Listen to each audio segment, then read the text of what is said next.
ഹരി ഓം ഹരി ഓം.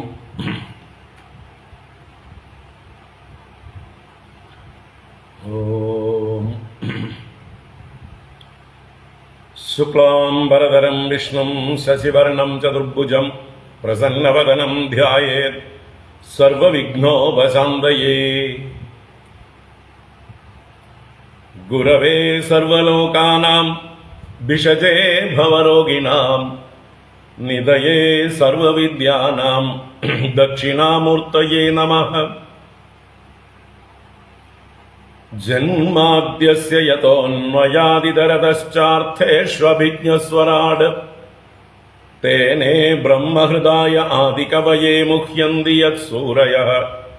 തേജോ വാരിമൃതാം യദാ വിനിമയോ യത്ര ത്രിസർഗോ മൃഷാ ധാംനാ സ്വേന സദാ നിരസ്തകുഹകം സത്യം പരം ധീമഹി. ധർമ്മഃ പ്രോജ്ജിതകൈതപോത്ര പരമോ നിർമ്മത്സരാണാം സദാം വേദ്യം വാസ്തവമത്ര വസ്തു ശിവദം താപത്രയോന്മൂലനം. ശ്രീമദ്ഭാഗവതേ മഹാമുനികൃതേ കിം വാ പരൈരീശ്വരഃ സദ്യോ ഹൃദ്യവരുധ്യതേത്ര കൃതിഭിഃ ശുശ്രൂഷുഭിസ്തൽക്ഷണാത്. നിഗമകൽപതരോർഗളിതം ഫലം സുഖമുഖാദമൃതദ്രവസംയുതം പിബത ഭാഗവതം രസമാലയം മുഹുരഹോ രസികാ ഭുവി ഭാവുകാഃ. നാരായണം നമസ്കൃത്യ നരം ചൈവ നരോത്തമം ദേവീം സരസ്വതീം വ്യാസം തതോ ജയമുദീരയേത്. യം പ്രവ്രജന്തമനുപേതമപേതകൃത്യം ദ്വൈപായനോ വിരഹകാതര ആജുഹാവ. പുത്രേതി തന്മയതയാ തരവോഭിനേദുഃ തം സർവഭൂതഹൃദയം മുനിമാനതോസ്മി. യസ്വാനുഭാവമഖിലശ്രുതിസാരമേകം അധ്യാത്മദീപമദിതിദീർഷതാം തമോന്ധം സംസാരിണാം കരുണയാഃ പുരാണഗുഹ്യം തം വ്യാസസൂനുമുപയാമി ഗുരും മുനീനാം. മൂകം കരോതി വാചാലം പങ്കും ലംഘയതേ ഗിരിം യത്കൃപാതമഹം വന്ദേ പരമാനന്ദമാധവം. യം ബ്രഹ്മാ വരുണേന്ദ്രരുദ്രമരുതഃ സ്തുന്വന്തി ദിവ്യൈസ്തവൈഃ വേദൈഃ സാംഗപദക്രമോപനിഷദൈഃ ഗായന്തി യം സാമഗാഃ. ധ്യാനാവസ്ഥിതതദ്ഗതേന മനസാ പശ്യന്തി യം യോഗിനോ യസ്യാന്തം ന വിദുഃ സുരാസുരഗണാഃ. ദേവായ തസ്മൈ നമഃ. കോമളം കൂജയൻ വേണും ശ്യാമളോയം കുമാരകഃ വേദവേദ്യം പരം ബ്രഹ്മ ഭാസതാം പുരതോ മമ. ഭൂതൈർമഹദ്ഭിർയയിമാ പുരോ വിഭുഃ നിർമ്മായ ശേതേ യദമൂഷു പൂരുഷഃ. ഭുങ്ക്തേ ഗുണാൻ ഷോഡശ ഷോഡശാത്മകഃ സോലംകൃഷീഷ്ട ഭഗവാൻ വജാംസി മേ. സച്ചിദാനന്ദരൂപായ വിശ്വോത്പത്യാദിഹേതവേ താപത്രയവിനാശായ ശ്രീകൃഷ്ണായ വയം നുമഃ. കൃഷ്ണായ വാസുദേവായ ഹരയേ പരമാത്മനി പ്രണതക്ലേശനാശായ ഗോവിന്ദായ നമോ നമഃ. കൃഷ്ണായ വാസുദേവായ ദേവകീനന്ദനായ ച നന്ദഗോപകുമാരായ ഗോവിന്ദായ നമോ നമഃ. നമഃ പങ്കജനാഭായ നമഃ പങ്കജമാലിനേ നമഃ പങ്കജനേത്രായ നമസ്തേ പങ്കജാംഗ്രയേ. പീതാംബരം കരവിരാജിതശംഖചക്രകൗമോദഗീ സരസിജം കരുണാസമുദ്രം രാധാസഹായമതിസുന്ദരമന്ദഹാസം വാതാലയേശമനിശം ഹൃദി ഭാവയാമി. വാതാലയേശമനിശം ഹൃദി ഭാവയാമി. ഓം നമോ ഭഗവതേ വാസുദേവായ. ഓം നമോ നാരായണായ. ശ്രീ ഗുരുവായൂരപ്പ ശരണം. ഹരി ഓം. എല്ലാവർക്കും നമസ്കാരം. എല്ലാവർക്കും സുപ്രഭാതം, ശുഭദിനം. ഭാഗവതജ്ഞാനഗംഗയിലേക്ക്, ശ്രീകൃഷ്ണ ലീലാമൃതത്തിലേക്ക് സുസ്വാഗതം. ഭാഗവതജ്ഞാനഗംഗ ദശമസ്കന്ധത്തിലെ 24-ാം അധ്യായം, ഇന്ദ്രയാഗഭംഗം, ഗോവർദ്ധന പൂജ, ഈ വിഷയങ്ങളാണ് നമ്മൾ പകുതിയോളം പറഞ്ഞു കഴിഞ്ഞു. എങ്കിലും മുഴുവൻ വായിക്കാം.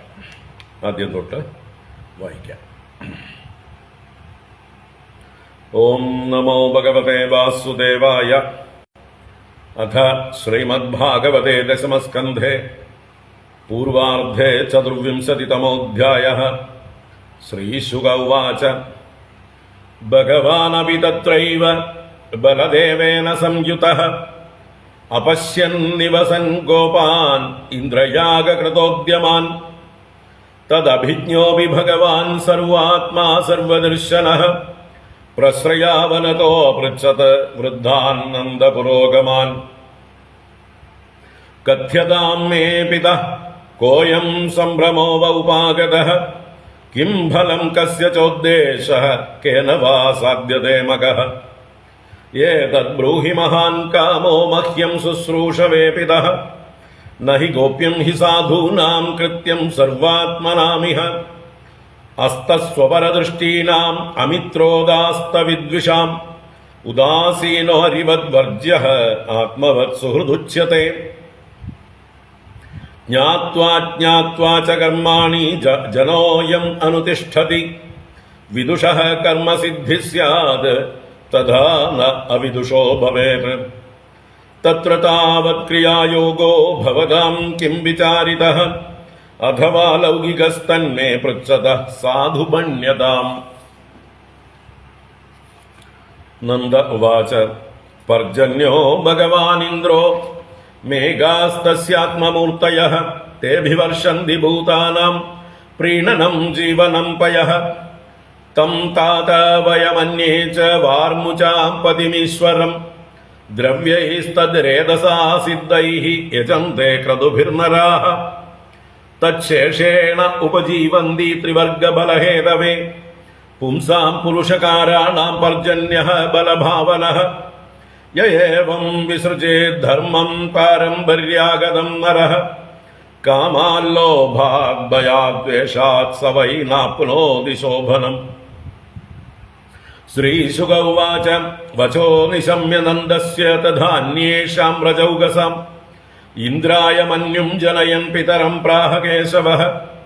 ശ്രീഭഗവാനുവാച. കർമ്മണാ ജായത്തെ ജന്തുഃ കർമ്മണൈവ വിലീയത്തെ. സുഖം ദുഃഖം ഭയം ക്ഷേമം കർമ്മണൈവാഭിപദ്യത്തെ. അസ്തി ചേദീശ്വരഃ കശ്ചിത് ഫലരൂപ്യന്യകർമ്മണാം. കർത്താരം ഭജതേ സോപി നഹി അകർത്തുഃ പ്രഭുർഹി സഃ. കിമിന്ദ്രേണേഹ ഭൂതാനാം സ്വസ്വകർമാനുവർത്തിനാം. അനീശേനാന്യഥാ കർത്തും സ്വഭാവവിഹിതം നൃണാം. സ്വഭാവതന്ത്രോ ഹി ജനഃ സ്വഭാവമനുവർത്തത്തെ. സ്വഭാവസ്ഥം ഇദം സർവം സദേവാസുരമാനുഷം. ദേഹാൻ ഉച്ഛാവചാൻ ജന്തുഃ പ്രാപ്യ ഉത്സൃജതി കർമ്മണ. ശത്രുർമിത്രമുദാസീനഃ കർമ്മൈവ ഗുരുരീശ്വരഃ. തസ്മാത് സംപൂജയേത് കർമ്മ സ്വഭാവസ്ഥസ്വകർമ്മകൃത്. അഞ്ജസാ യേന വർത്തേത തദേവാസ്യ ഹി ദൈവതം. ആജീവ്യൈകതരം ഭാവം യസ്ത്വന്യമുപജീവതി. ന തസ്മാത് വിന്ദതേ ക്ഷേമം ചാരം നാരി അസതീയഥാ. വർത്തേത ബ്രഹ്മണാ വിപ്രോ രാജന്യോ രക്ഷയാ ഭുവഃ. വൈശ്യസ്തു വാർത്തയാ ജീവേത് ശൂദ്രസ്തു ദ്വിജസേവയാ. കൃഷിവാണിജ്യകോ രക്ഷാ കുസീദം തുര്യമുച്യത്തെ. വാർത്താ ചതുർവിധാ തത്ര വയം ഗോവൃത്തയോ അനിശം. സത്വം രജസ്തമ ഇതി സ്ഥിത്യുൽപത്യന്തഹേതവഃ. രജസോൽപദ്യതേ വിശ്വമന്യോന്യം വിവിധം ജഗത്. രജസാ ചോദിതാ മേഘാഃ വർഷന്ത്യംബൂനി സർവതഃ. പ്രജാസ്തൈരേവ സിദ്ധ്യന്തി മഹേന്ദ്രഃ കിം കരിഷ്യതി. നനഃ പുരോ ജനപദാനഗ്രാമാനഗൃഹാവയം. നിത്യം വനൗകസസ്താത വനശൈലനിവാസിനഃ. തസ്മാത് ഗവാം ബ്രാഹ്മണാനാം അദ്രേശ്ച ആരഭ്യതാം മഗഃ യ ഇന്ദ്രയാഗ സംഭാരാഃ തൈരയം സാധ്യതാം മഗഃ പച്യന്താം വിവിധാഃ പാകാഃ സൂപാന്താ പായസാദയഃ സംയാവാപൂപശഷ്കുല്യഃ സർവദോഹശ്ച ഗൃഹ്യതാം ഹൂയന്താമഗ്നയഃ സമ്യക് ബ്രാഹ്മണൈർബ്രഹ്മവാദിഭിഃ അന്നം ബഹുവിധം തേഭ്യോ ദേയം ഗോധേനുദക്ഷിണാഃ അന്യേഭ്യശ്ചാശ്വചാണ്ഡാളപതിതേഭ്യോ യദാർഹതഃ യവസം ച ഗവാം ദത്വാ ഗിരയേതി യദാം ബലിഃ സ്വലംകൃതാ ഭുക്തവന്തഃ സ്വനുലിപ്താ സുവാസസഃ പ്രദക്ഷിണം ച കുരുത ഗോവിപ്രാനലപർവ്വതാൻ ഏതന്മമ മതം താത ക്രിയതാം യദി രോചത്തെ അയം ഗോബ്രാഹ്മണാദ്രീണാം മഹ്യം ച ദയിതോ മഗഃ. ശ്രീശുക ഉവാച കാലാത്മനാ ഭഗവതാ ശക്രദർപ്പം ജിഘാംസക പ്രോക്തം നിശമ്യ നന്ദാദ്യാഃ സാധു അഗൃണ്ണന്ത തദ്വചഃ തദാ ച വ്യദധുഃ സർവം യദാഹ മധുസൂദനഃ വാചയിത്വാ സ്വസ്ത്യയനം തദ്ദ്രവ്യേണ ഗിരിദ്വിജാൻ ഉപഹൃത്യ ബലീൻ സർവാനാദൃതായവ സംഗവാം ഗോധനാനി പുരസ്കൃത്യ ഗിരിം ചക്രുഃ പ്രദക്ഷിണം അനാംസ്യനടുയുക്താനി തേ ചാരുഹ്യ സ്വലംകൃതാഃ ഗോപ്യശ്ച കൃഷ്ണവീര്യാണി ഗായന്ത്യഃ സദ്വിജാശിഷഃ കൃഷ്ണസ്തു അന്യതമം രൂപം ഗോപവിസ്രംഭണം ഗതഃ ശൈലോസ്മീതി ബ്രുവൻ ഭൂരി ബലിമാദത് ബൃഹദ്വപുഃ തസ്മൈ നമോ വ്രജജനൈഃ സഹ ചക്രയാത്മനാത്മനെ അഹോ പശ്യത ശൈലോസൗ രൂപീനോ അനുഗ്രഹം വ്യദാത് ഏഷോപജാനതോ മർത്യാൻ കാമരൂപീവ നൗകസഃ ഹന്തിഹ്യസ്മൈ നമസ്യാമഃ ശർമ്മണേ ആത്മനോ ഗവാം ഇത്യദ്രിഗോദ്വിജമകം വാസുദേവ പ്രണോദിതാഃ യദാ വിദായത്തെ ഗോപാഃ സഹ കൃഷ്ണാവ്രജം യയുഃ. ഹരി ഓം. ഇത് ശ്രീമദ്ഭാഗവതേ മഹാപുരാണേ പാരമഹംസ്യാം സംഹിതായാം ദശമസ്കന്ധേ പൂർവാർദ്ധേ ചതുർവിംശതിതമോऽധ്യായഃ. സർവത്ര ഗോവിന്ദനാമ സങ്കീർത്തനം. ഗോവിന്ദ ഗോവിന്ദ. നാരായണാഖില ഗുരോ ഭഗവൻ നമസ്തേ. നാരായണാഖില ഗുരോ ഭഗവൻ നമസ്തേ. നാരായണാഖില ഗുരോ ഭഗവൻ നമസ്തേ.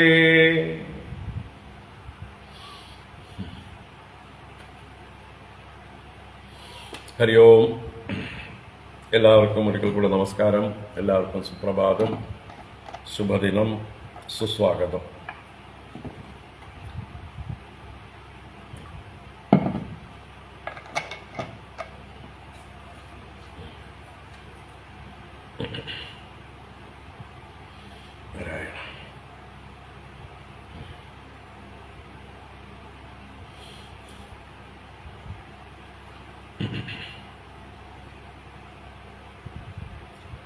ഹരി ഓം. നമ്മൾ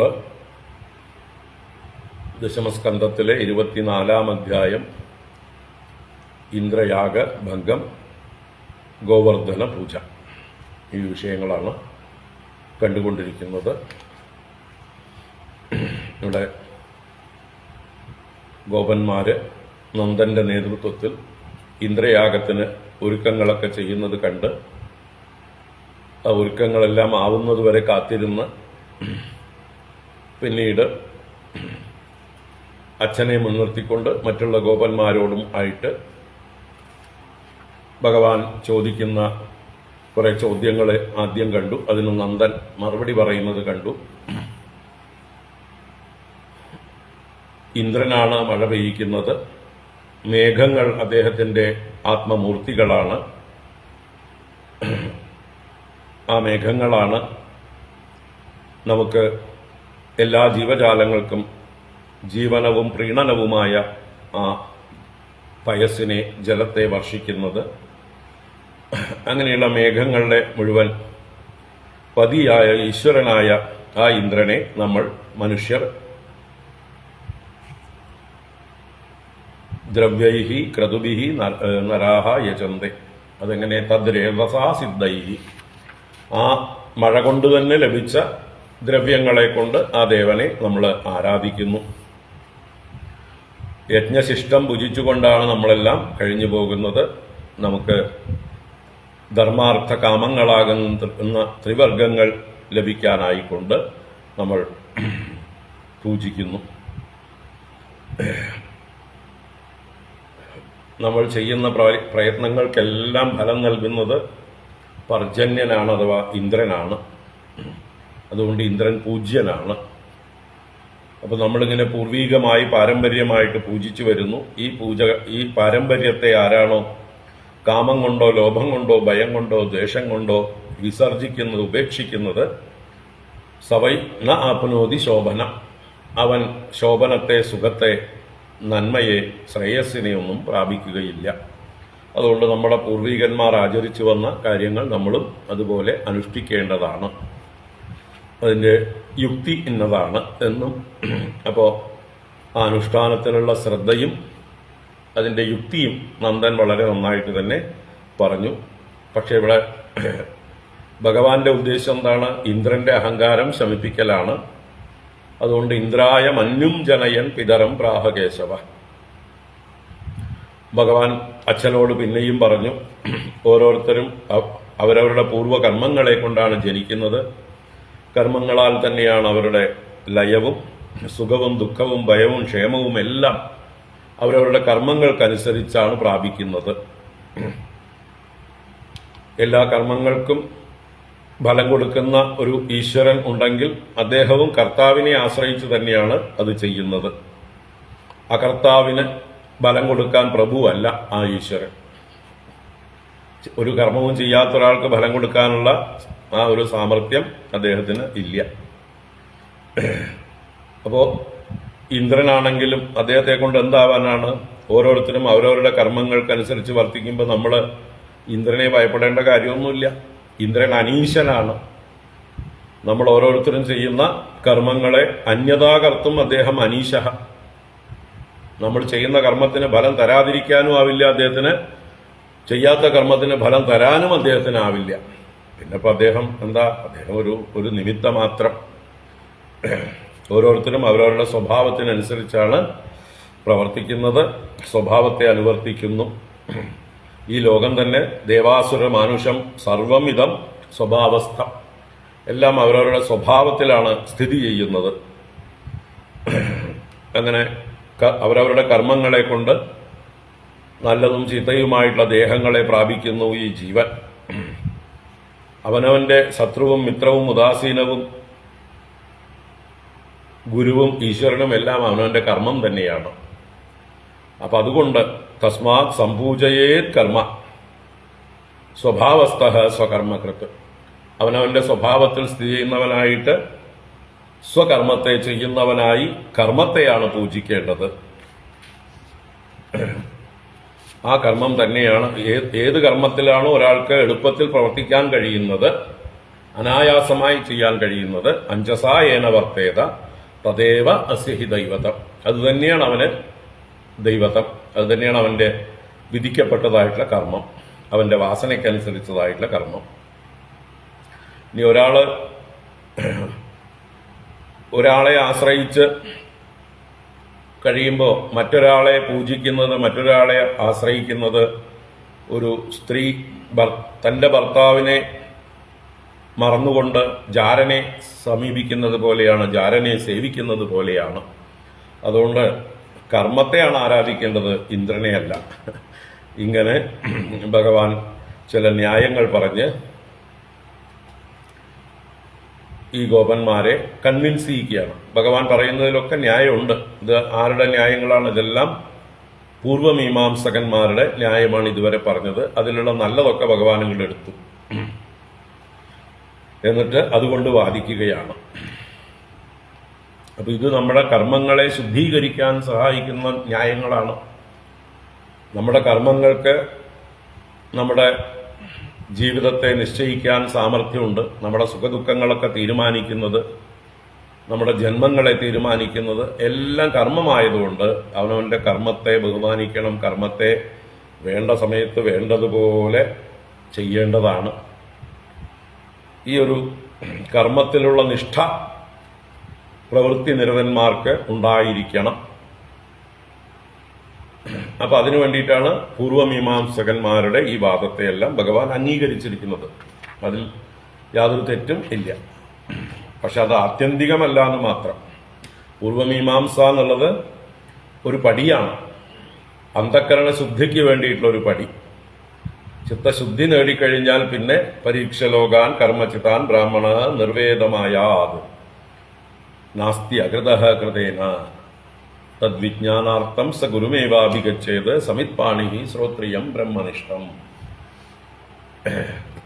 അപ്പോ ഒരു പാകത വരുന്നത് വരയ്ക്ക്, അന്ധകരണ ശുദ്ധി വരുന്നത് വരയ്ക്ക് ഈ കർമ്മങ്ങളൊക്കെ അത്യന്തം ശ്രദ്ധയോടെ അനുഷ്ഠിക്കേണ്ടതാണ് ഗൃഹസ്ഥന്മാരായിരിക്കുന്നവർ എന്നാണ് ഇതിന്റെ ഭഗവാൻ പറയുന്നതിന്റെ താല്പര്യം. അത് കഴിഞ്ഞ് അതിനെക്കുറിച്ച് അതിനപ്പുറത്തുള്ളതായിട്ടുള്ള എല്ലാറ്റിനും ഈശ്വരനായിരിക്കുന്ന ആ ഭഗവാനെ അറിയാൻ ശ്രമിക്കണം. ആ ഭഗവാനെ അറിയും തോറും കർമ്മങ്ങളിൽ നിന്ന് നമുക്ക് മുക്തി ഉണ്ടാവുകയും ചെയ്യും. അപ്പോൾ ആ കർമ്മങ്ങളിൽ നിന്ന് മുക്തരാവണമെങ്കിൽ ഭഗവാന്റെ അടുത്തേക്ക് എത്തണം. ആ ഭഗവാനെ പരിപൂർണമായി ശരണം പ്രാപിക്കണം. സർവധർമാൻ പരിത്യജ്യ മാമേകം ശരണം വ്രജ, ആ തലത്തിലേക്ക് എത്തണം. പക്ഷേ ഇപ്പോൾ ഇവരെല്ലാം ഗൃഹസ്ഥന്മാരാണ്. ഇവർക്ക് പറ്റിയ ഉപദേശമാണ് ഭഗവാൻ കൊടുക്കുന്നത്. അർജുനൻ യുദ്ധരംഗത്ത് നിന്നപ്പോൾ അർജുനന് പറ്റിയ ഉപദേശമാണ് ഭഗവാൻ കൊടുത്തത്. ഉദ്ധവൻ എല്ലാം കഴിഞ്ഞിരിക്കുമ്പോൾ ഉദ്ധവന് പറ്റിയ ഉപദേശമാണ് ഭഗവാൻ കൊടുക്കുന്നത്. അങ്ങനെ ഓരോരുത്തർക്കും അവരവരുടെ സ്ഥിതിക്കനുസരിച്ച് അവസ്ഥയ്ക്കനുസരിച്ച് ഉപദേശം കൊടുക്കേണ്ടതാണ്. അല്ലാതെ എല്ലാവർക്കും പൊതുവായിട്ടുള്ളൊരു ഉപദേശം ഇല്ല. ഓരോരുത്തരുടെയും യോഗ്യതയ്ക്കനുസരിച്ച് പാകതയ്ക്കനുസരിച്ച് അവരുടെ എന്താ പറയുക ആന്തരികമായിട്ടുള്ള വികാസത്തിനനുസരിച്ച് ചിത്തശുദ്ധിക്കനുസരിച്ച് ഒക്കെ വേണം ഉപദേശങ്ങൾ കൊടുക്കാനായിട്ട്. അല്ലാതെ ഇവിടെ മൈതാന പ്രസംഗങ്ങളൊന്നും ആവശ്യമില്ല. സനാതനധർമ്മത്തിലെ ഉപനിഷത്തുകളാണെങ്കിലും ഗീതയാണെങ്കിലും അല്ലെങ്കിൽ അതുപോലെയുള്ളതായിട്ടുള്ള ഉപദേശങ്ങളൊക്കെ ഗുരു ശിഷ്യ സംവാദങ്ങളാണ്. അത് മൈതാന പ്രസംഗങ്ങളല്ല. ഗുരുക്കന്മാര് ശിഷ്യന്മാരുടെ ചോദ്യങ്ങൾക്ക് മറുപടി കൊടുക്കുന്നതായിട്ടാണ്. ഒരു വശത്തുനിന്ന് അടിച്ചേൽപ്പിക്കുന്ന പരിപാടിയല്ല. അപ്പൊ അതാണ് ഇവിടെ ഭഗവാനും ആ കർമ്മത്തിന്റെ പ്രാധാന്യത്തെ എടുത്തു പറഞ്ഞു. അവനവന്റെ കർമ്മത്തെ തന്നെ പൂജിക്കുക. ചെയ്യും തൊഴിലേ ദൈവം എന്ന് തമിഴര് പറയും. ചെയ്യും തൊഴിലേ ദൈവം. ഇപ്പോ മറ്റുപദേശങ്ങളുണ്ടല്ലോ, മാതൃദേവോഭവ, പിതൃദേവോഭവ, ആചാര്യ ദേവോഭവ, അതിഥി ദേവോഭവ എന്നൊക്കെ ഉള്ളത് ആർക്ക് ഏത് അവസ്ഥയിൽ ഏത് തലം വരെ എന്നൊക്കെ അതിന്റെ വ്യാഖ്യാനങ്ങളുണ്ട്. ഒരു ദൈവം ഉള്ളത് കൊണ്ടാണല്ലോ മാതൃദേവോഭവ എന്ന് പറയുന്നത്. ദൈവത്തിന് സമാനമായി അമ്മയെ കാണണം, ഈശ്വരനെ പോലെ അമ്മയെ കാണണം. അമ്മയെ ഈശ്വരനായി ആരാധിക്കുന്നവനായി ഭവിക്കണം. മാതൃദേവോഭവ, പിതാവിനെ ഈശ്വരനായി ആരാധിക്കുന്നവനായി ഭവിക്കണം. അപ്പൊ ഈശ്വരൻ എന്നൊരു ഇതിനെ അംഗീകരിക്കുന്നുണ്ട്. ആ ഈശ്വരനെ പോലെ, ഈശ്വരനെ ആരാധിക്കും പോലെ എന്നുള്ള അർത്ഥത്തിൽ. അപ്പൊ ഈശ്വരനെയാണ് ഏറ്റവും ആത്യന്തികമായിട്ട് ആരാധിക്കേണ്ടത്. പക്ഷെ നമ്മുടെ വളർച്ചയ്ക്ക് ആവശ്യമാണ് നമ്മുടെ മാതാപിതാക്കന്മാരെ ഗുരുക്കന്മാരെയൊക്കെ ആദ്യം ആരാധിക്കുക. മാതാപിതാ ഗുരു ദൈവം. അപ്പൊ ആത്യന്തികമായിട്ട് ദൈവം തന്നെയാണ് വലുത്, അഥവാ ഈശ്വരൻ തന്നെയാണ് വലുത്. പക്ഷെ തൽക്കാലം ഇപ്പോ ഇവിടുന്ന് പിടിക്കുക. ദൈവത്തെ കാണണമെങ്കിൽ ഈ ദൈവങ്ങളെ ആദ്യം പൂജിക്കണം. ഈ ദൈവങ്ങളെ കടന്നിട്ടേ മറ്റേ ദൈവത്തെ കാണാൻ പറ്റുള്ളൂ. ഇവരുടെ അനുമതിയോടുകൂടി വേണം വലിയ ദൈവത്തിന്റെ അടുത്തേക്ക് എത്താൻ. അപ്പൊ അവരെ പൂജിച്ചിട്ട് പുറപ്പെടും എന്ന് പറഞ്ഞതുപോലെയാണ് ഇവിടെ കർമ്മത്തെ പൂജിക്കൂ. ചെയ്യും തൊഴിലേ ദൈവം. ചെയ്യുന്ന തൊഴിൽ തന്നെയാണ് ഏറ്റവും വലിയ ദൈവം. അതിലൂടെ നിങ്ങൾക്ക് യഥാർത്ഥ ദൈവത്തെ കാണാനുള്ള യോഗ്യത കൈവരുന്നു. ചിത്തസ്യ ശുദ്ധയേ കർമ്മ നതു വസ്തൂപലബ്ധയേ വസ്തുസിദ്ധിർ വിചാരേണ ന കിഞ്ചിത് കർമ്മകോടിഭിഹി. വസ്തുസിദ്ധി വിചാരം കൊണ്ടാണ്, കർമ്മകോടികളെ കൊണ്ടല്ല. എത്ര കർമ്മങ്ങൾ ചെയ്താലും ആ വസ്തുസിദ്ധി ഉണ്ടാവാൻ പോകുന്നില്ല. ഇതൊക്കെ ശാസ്ത്രങ്ങൾ പറഞ്ഞു തന്നിട്ടുണ്ട്. അപ്പോൾ ഓരോരുത്തരും അവരവരുടെ സ്വഭാവത്തിനനുസരിച്ച കർമ്മത്തെ ചെയ്യണമെന്ന് പറഞ്ഞു. അതെന്താണ്? ആ സ്വഭാവത്തിനനുസരിച്ച കർമ്മങ്ങളെയാണ് 4ആയി തിരിച്ചിരിക്കുന്നത്. ബ്രാഹ്മണവൃത്തി, ക്ഷത്രിയവൃത്തി, വൈശ്യവൃത്തി, ശൂദ്രവൃത്തി. ഇങ്ങനെ അതാണ് വിപ്രഹ ബ്രഹ്മണ വർത്തേത. ബ്രാഹ്മണർ വേദം കൊണ്ട് ഉപജീവനം ചെയ്യണം. വേദം പഠിക്കുകയും പഠിപ്പിക്കുകയും വേദങ്ങളിൽ പറഞ്ഞിരിക്കുന്ന കർമ്മങ്ങൾ അനുഷ്ഠിക്കുകയും മറ്റുള്ളവർക്ക് അനുഷ്ഠിച്ച് സഹായിക്കുകയും അവരെ പഠിപ്പിക്കുകയും ചെയ്യണം. രാജന്യോ ഭുവഹ രക്ഷയാ. ക്ഷത്രിയന്മാർ ഭൂമി രക്ഷയാണ് അവരുടെ ധർമ്മം. വൈശ്യസ്തു വാർത്തയാ ജീവേത്. വൈശ്യന്മാർ കൃഷി, ഗോരക്ഷ, വാണിജ്യം മുതലായ വാർത്ത കൊണ്ട് ജീവിക്കണം. ശൂദ്രസ്തു ദ്വിജസേവയ. ശൂദ്രൻ മുതിർന്ന 3 പേരെയും, ദ്വിജന്മാർ എന്നാൽ സംസ്കാരമുള്ളവർ, ഉപനയന സംസ്കാരം ചെയ്തവരാണ് ബ്രാഹ്മണ, ക്ഷത്രിയ, വൈശ്യന്മാർ. അവരൊക്കെ ദ്വിജന്മാരാണ്. അങ്ങനെയുള്ള ഏട്ടന്മാരെ സേവിച്ചുകൊണ്ട് അനുജനായ, ബുദ്ധിവികാസം കുറഞ്ഞ, സാമർഥ്യം കുറഞ്ഞ, സ്വയം ചിന്തിക്കാൻ കഴിവില്ലാത്ത ശൂദ്രൻ സേവ ചെയ്യുകയാണ് ഉത്തമം. എന്നാൽ അയാൾക്കും നാട്ടുകാർക്ക് ഉപദ്രവം ഇല്ലാതിരിക്കും, ലോകത്തിന് യാതൊരു ഹാനിയും ഇല്ലാതിരിക്കും. മറ്റൊരാളുടെ മേൽനോട്ടത്തിൽ പ്രവർത്തിക്കേണ്ടവരാണ് ശൂദ്രന്മാര്. സ്വതന്ത്രമായി പ്രവർത്തിക്കാൻ കഴിയുന്നവരാണ് മറ്റ് 3 വർണ്ണത്തിൽപ്പെട്ടവരും.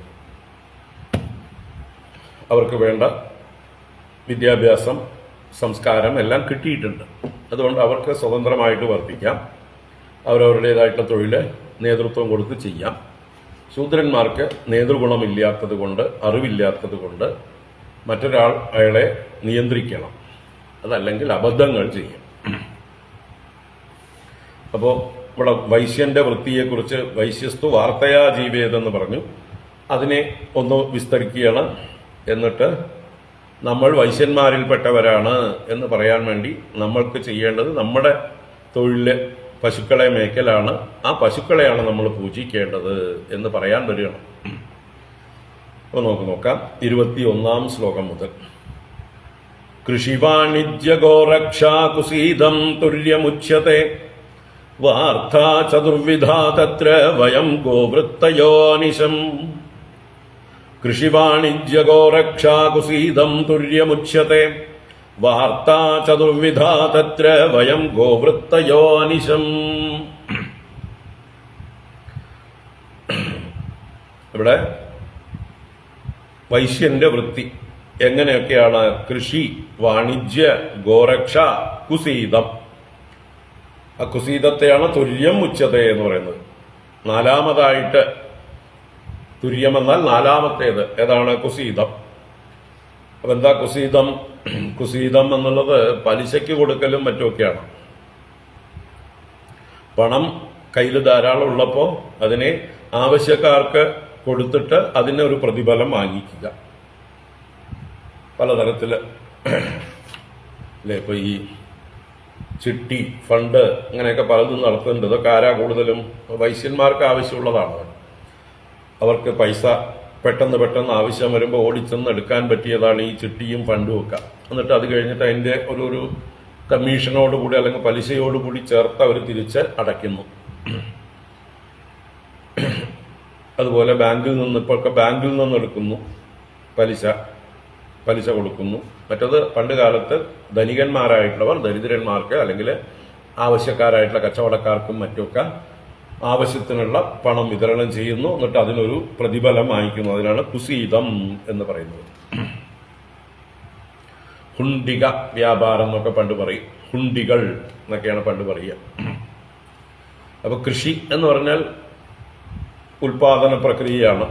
ധാന്യങ്ങളും അല്ലെ, പച്ചക്കറികളും പഴങ്ങളും മറ്റ് എന്തെല്ലാം ആവശ്യമുണ്ടോ അതൊക്കെ. ഇപ്പോൾ വസ്ത്രം ഉണ്ടാക്കാൻ പരുത്തി മുതലായത് വേണം. പട്ട് നൂൽ കൃഷിയുണ്ട്, മത്സ്യകൃഷിയുണ്ട്, അല്ലെ, എല്ലാം ഫാമിംഗ് പലതരത്തിലുള്ളത്, ഇതെല്ലാം കൃഷിയിൽപ്പെടുന്നു. അതുപോലെ വാണിജ്യം ഈ കൃഷി കൊണ്ടുള്ള പ്രോഡക്ട്സ് നിർമ്മിക്കലും,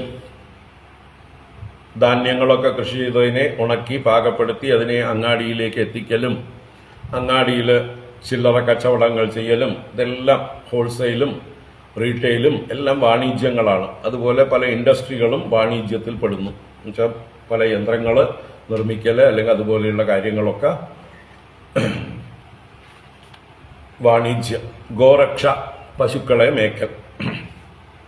അപ്പൊ ഈ കുസീത ഇങ്ങനെ 4 പ്രധാനമായിട്ടും. ഇതിന്റെ 4ന്റെ അവാന്തര വിഭാഗങ്ങളാണ് ബാക്കി ഇതിൽ വരുന്ന എന്തെല്ലാം തൊഴിലുണ്ടെങ്കിലും എല്ലാം. അപ്പൊ പ്രൊഡക്റ്റീവായിട്ടുള്ള എല്ലാ കർമ്മങ്ങളും വൈശ്യരുടേതാണ്. മറ്റത് ബ്രാഹ്മണര് പ്രൊഡക്റ്റീവായിട്ടൊന്നും ചെയ്യുന്നില്ല. അവര് ഈ ലോകത്തിന് അറിവ് കൊടുത്തുകൊണ്ടും ശാന്തി നൽകുന്നതായിട്ടുള്ള പ്രവൃത്തികളും ചെയ്യുന്നത് കൊണ്ടാണ് അവരെ ശർമ്മ എന്ന് പറയുന്നത്. ലോകത്ത് സമാധാനം രക്ഷിക്കുക, ജനങ്ങളുടെ ധർമ്മം ചെയ്യാൻ അവരെ പ്രേരിപ്പിക്കുക, എല്ലാവരെയും മര്യാദക്കാരായി നടത്തുക, ഇതൊക്കെയാണ് ക്ഷത്രിയന്മാരുടെ ധർമ്മം. അവരും പ്രൊഡക്റ്റീവായിട്ടൊന്നും ചെയ്യുന്നില്ല, പ്രൊട്ടക്റ്റീവായിട്ടുള്ള കാര്യങ്ങളാണ് അവർ ചെയ്യുന്നത്. എന്നാൽ പ്രൊഡക്റ്റീവായിട്ട് ചെയ്യുന്നവരാണ് വൈശ്യന്മാർ. അവരാണ് സമ്പദ് വ്യവസ്ഥയെ രക്ഷിക്കുന്നത്. സമൂഹത്തിന്റെ എല്ലാ ആവശ്യങ്ങളെയും നിറവേറ്റുന്നത് വൈശ്യന്മാരാണ്. അതുകൊണ്ട് അവരെ ഗുപ്തന്മാരെന്ന് പറഞ്ഞു. മറ്റവരെ വർമ്മകൾ എന്ന് പറഞ്ഞു.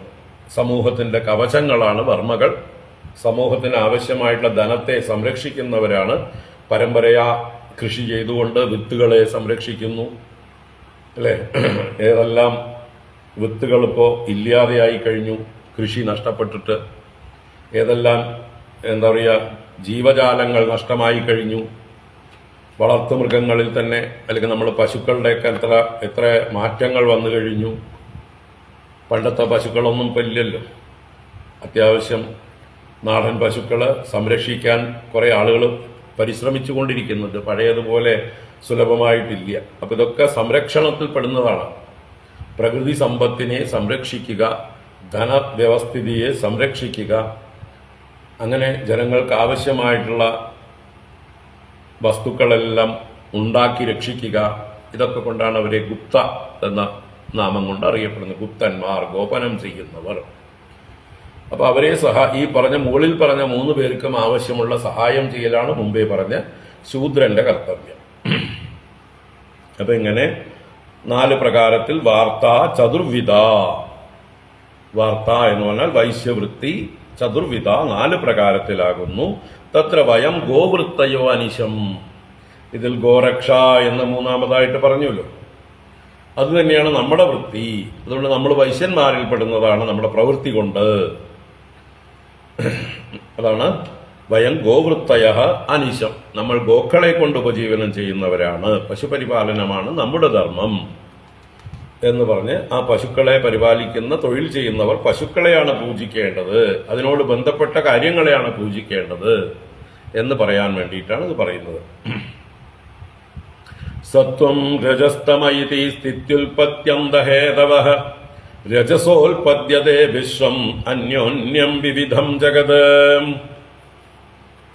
സത്വം രജസ്തമയിതി സ്ഥിത്യുൽപത്യന്തഹേതവഃ രജസോൽപദ്യതേ വിശ്വം അന്യോന്യം വിവിധം ജഗത്. ഇപ്പൊ നമ്മുടെ ഉപജീവന മാർഗം പശുക്കളെ മേക്കലാണ്.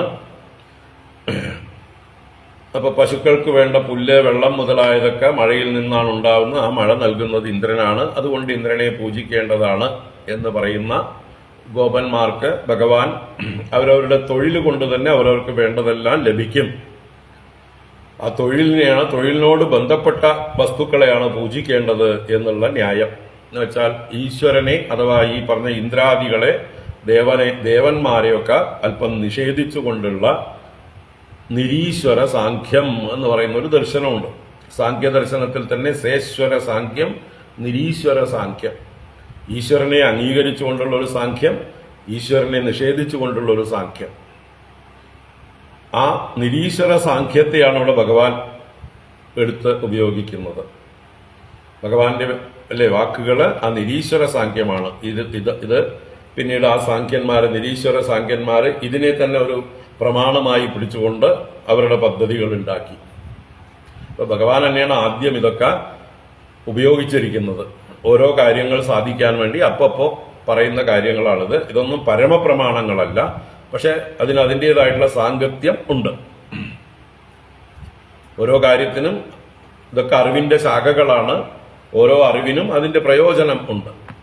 അതുകൊണ്ട് തീർത്തും ഉപേക്ഷിക്കേണ്ട കാര്യങ്ങളല്ല സാഖ്യത്തിൽ പറഞ്ഞിരിക്കുന്നതല്ല. സാഖ്യത്തിലുള്ള നല്ല കാര്യങ്ങളൊക്കെ മനസ്സിലാക്കി അത് വേണ്ടിടത്ത് ഉപയോഗിക്കുക എന്നുള്ളതാണ് മനുഷ്യന് വിവേകം തന്നിരിക്കുന്നത്.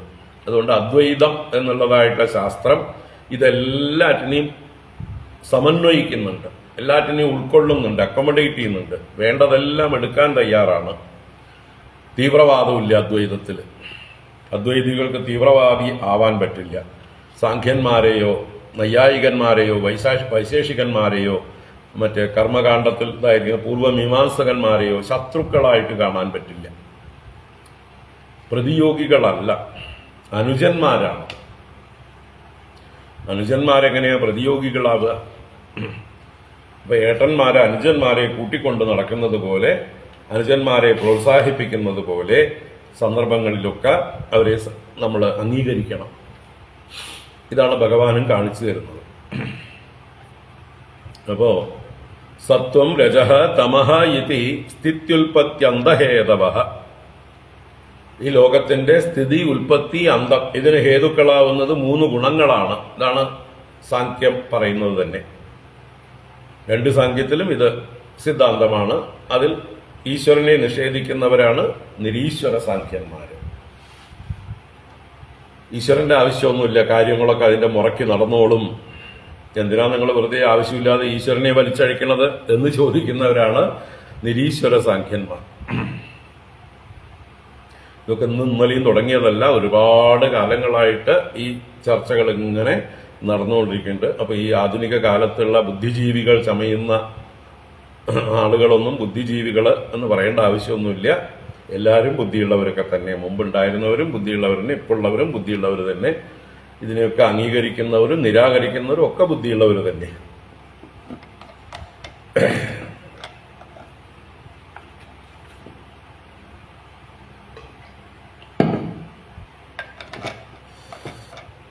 ഓരോരുത്തരും സ്വയം ഓരോ സ്റ്റാറ്റസ് നേടിയെടുക്കുകയാണ്. ഓരോ പാറ്റന്റ്, ഇത് ഞങ്ങൾക്കുള്ളതാണ്, ഇത് ഞങ്ങളുടേതാണ് എന്നൊക്കെ സ്ഥാപിച്ചെടുക്കാൻ ശ്രമിക്കുകയാണ്. വാസ്തവത്തിൽ ഇതൊക്കെ എത്രയോ പ്രാചീനമായിട്ടുള്ള ചർച്ചകളാണ്. അപ്പോൾ ഇങ്ങനെ സത്വമാണ് സ്ഥിതി കാരണം, രജസ്സാണ് ഉൽപ്പത്തി കാരണം, തമസ്സാണ് നാശകാരണം. അപ്പൊ അതാണ് സത്വം രജസ്തമയിതി സ്ഥിതി ഉൽപ്പത്തി അന്തഹേതവഃ. രജസാ ഉൽപ്പദ്യതേ വിശ്വം അന്യോന്യം വിവിധം ജഗത്. അപ്പൊ ഇതിൽ ഈ വിശ്വം ഉൽപ്പന്നമാകുന്നത് അന്യോന്യം വിവിധം വിശ്വം ജഗത് ഉൽപ്പദ്യത. രജസ്സുകൊണ്ട് രജോ ഗുണമുള്ളവർ തമ്മിൽ കൂടിച്ചേർന്ന്, പരസ്പരം കൂടിച്ചേർന്ന്, അന്യോന്യം ചേർന്ന് എന്ന് വെച്ചാൽ സ്ത്രീ പുരുഷ സംസർഗം കൊണ്ട് എന്നർത്ഥം. എല്ലാ ജന്തുക്കളിലും ഉണ്ട് ഈ രജോ ഗുണം. രജോ ഗുണം ഇല്ലെങ്കിൽ പ്രത്യുൽപാദനം നടക്കില്ല. ഈ പ്രകൃതിയിൽ പ്രത്യുൽപാദനം നടക്കണമെങ്കിൽ അവർക്ക് രജോ ഗുണം വേണം. അതിലിടപെടുന്നവർക്കൊക്കെ രജോ ഗുണം വേണം എന്നറിയാം. അപ്പോൾ ഓരോരുത്തരും അവരവരുടെ ഉള്ളിലുള്ള രജസ് അഥവാ രാഗം, രജസ് രാഗാത്മകമാണ് അല്ലെ, രജോ രാഗാത്മകം വിദ്ധി. എതിർ ലിംഗത്തോട് ആകർഷണം തോന്നുന്നു, സന്തതികളോട് ആകർഷണം തോന്നുന്നു, രാഗം തോന്നുന്നു, കുടുംബജീവിതത്തോട് രാഗം തോന്നുന്നു, ഒറ്റയ്ക്കിരിക്കാൻ സാധിക്കുന്നില്ല. ഈ രജോ ഗുണികൾക്ക് ഒറ്റയ്ക്കിരിക്കാൻ സാധിക്കില്ല. തമോ ഗുണികൾ വേണമെങ്കിൽ ഒറ്റയ്ക്കിരുന്നോളും ഉറങ്ങിക്കൊണ്ട്, ഒന്നും ചെയ്യാതെ മടി പിടിച്ചും ഉറങ്ങിക്കൊണ്ടും തമോ ഗുണികൾക്ക് വേണമെങ്കിൽ ഒറ്റയ്ക്ക് കഴിയാം. സാത്വികന്മാർക്കും ഒറ്റയ്ക്ക് കഴിയാം. രജോ ഗുണികൾക്ക് ഒറ്റയ്ക്ക് കഴിയാൻ പറ്റില്ല. എപ്പോഴും 4 ആൾ കൂടെ വേണം, എന്തെങ്കിലും ചെയ്തുകൊണ്ടിരിക്കണം, എന്തെങ്കിലും പെറുപെറുന്ന് പറഞ്ഞുകൊണ്ടിരിക്കണം. എപ്പോഴും വിക്ഷിപ്തരാണ് രജോ ഗുണം. രാഗമാണ് അവരുടെ മുഖമുദ്ര. പരസ്പരം അനുരാഗം. രാഗമുണ്ടെങ്കിൽ തീർച്ചയായിട്ടും ദ്വേഷവും അതിൻ്റെ കൂടെയുണ്ട്. കുറെ പേരോട് രാഗം, കുറെ പേരോട് ദ്വേഷം. ഇത് രജോ ഗുണത്തിന്റെ എക്സ്പ്രഷനാണ്, മാനിഫെസ്റ്റേഷനാണ്. അപ്പൊ രജസ അന്യോന്യം വിവിധം ജഗതുൽപദ്യത. രജസ്സുകൊണ്ട് ആകൃഷ്ടരായി, രജസ്സിനാൽ പ്രേരിതരായി ഈ ജീവജാലങ്ങളും മനുഷ്യരും എല്ലാം, സ്ത്രീ പുരുഷന്മാർ അന്യോന്യം സംസർഗം ചെയ്ത് വിവിധങ്ങളായ ഈ ജഗത്തിനെ നിർമ്മിക്കുന്നു. ഉൽപദ്യതേ, ഉൽപ്പാദിപ്പിക്കുന്നു, ഉൽപ്പന്നമാകുന്നു. അപ്പൊ ജഗത്തുണ്ടാകുന്നത് രജോ ഗുണം കൊണ്ടാണ്. അതുകൊണ്ടാണ് ബ്രഹ്മദേവന് രജോ ഗുണ പ്രധാനം നമ്മൾ കൽപ്പിച്ചിരിക്കുന്നത്. സൃഷ്ടികർത്താവായ ബ്രഹ്മദേവൻ അദ്ദേഹം രജോ ഗുണത്തിന്റെ മൂർത്തിയാണ്. രജസാ ചോദിതാ മേഘാഹ വർഷന്തി അംബൂനി സർവതഃ പ്രജാഹ തൈരേവ സിദ്ധ്യന്തി മഹേന്ദ്ര കിം കരിഷ്യതി. അപ്പൊ ഇവിടെ രജസാ ചോദിതാ മേഘാഹ, എങ്ങനെയാണോ സകല ജീവരാശികളും രജസ്സുകൊണ്ട് ചോദിതരായി അന്യോന്യം ആകൃഷ്ടരായി ദാമ്പത്യത്തിൽ ഏർപ്പെടുന്നത്, പ്രത്യുൽപാദനം നടത്തുന്നത്, അവരൊക്കെ രജസ്സുകൊണ്ട് ചോദിതരാണ്. അപ്പൊ മറ്റ് ജീവജാലങ്ങളെ പോലെ തന്നെ രജസ്സുകൊണ്ട് പ്രേരിതരായിട്ടാണ് മേഘങ്ങൾ. അതാണ് രജസാ ചോദിതാഹ മേഘാഹ. ആ മേഘങ്ങള് സർവതഃ അംബൂനി വർഷന്തി, എല്ലായിടത്തും വെള്ളത്തെ വർഷിക്കുന്നത്. അപ്പം മേഘങ്ങൾ മഴ പെയ്യുന്നത് രജസ് കൊണ്ടാണ്, രജോ ഗുണം കൊണ്ടാണ്. രജോ ഗുണം അവിടെ കാറ്റിന്റെ രൂപത്തിൽ അവരെ പ്രേരിപ്പിക്കുന്നു. അപ്പോ അങ്ങനെ മേഘങ്ങൾ രജോ ഗുണം കൊണ്ടാണ് പ്രവർത്തിക്കുന്നത്. തൈഹിയേവ പ്രജാഹ സിദ്ധ്യന്തി.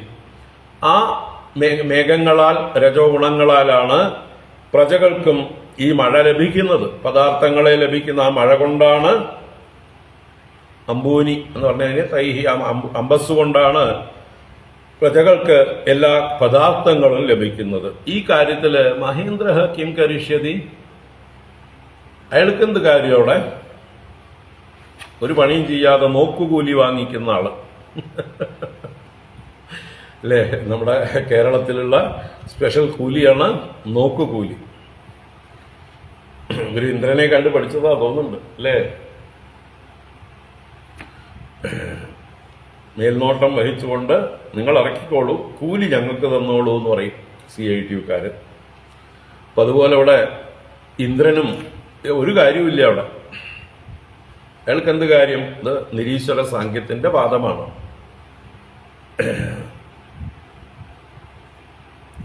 അതുകൊണ്ട് ഇന്ദ്രന് പൂജയൊന്നും കൊടുക്കേണ്ട കാര്യമൊന്നുമില്ല എന്ന് ഭഗവാൻ ഇവിടെ ന്യായം പറയുന്നത്.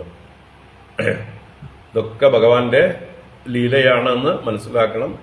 ഭഗവാൻ തന്നെയാണ് മറ്റേ വ്യവസ്ഥകളും ഇന്ദ്രനെ പൂജിക്കാനുള്ള വ്യവസ്ഥകളും ഒക്കെ ലോകത്തിന് ഉപദേശിച്ചത്. ഗീതയിൽ അതൊക്കെ പറയണ്ടല്ലോ, നിങ്ങൾക്ക്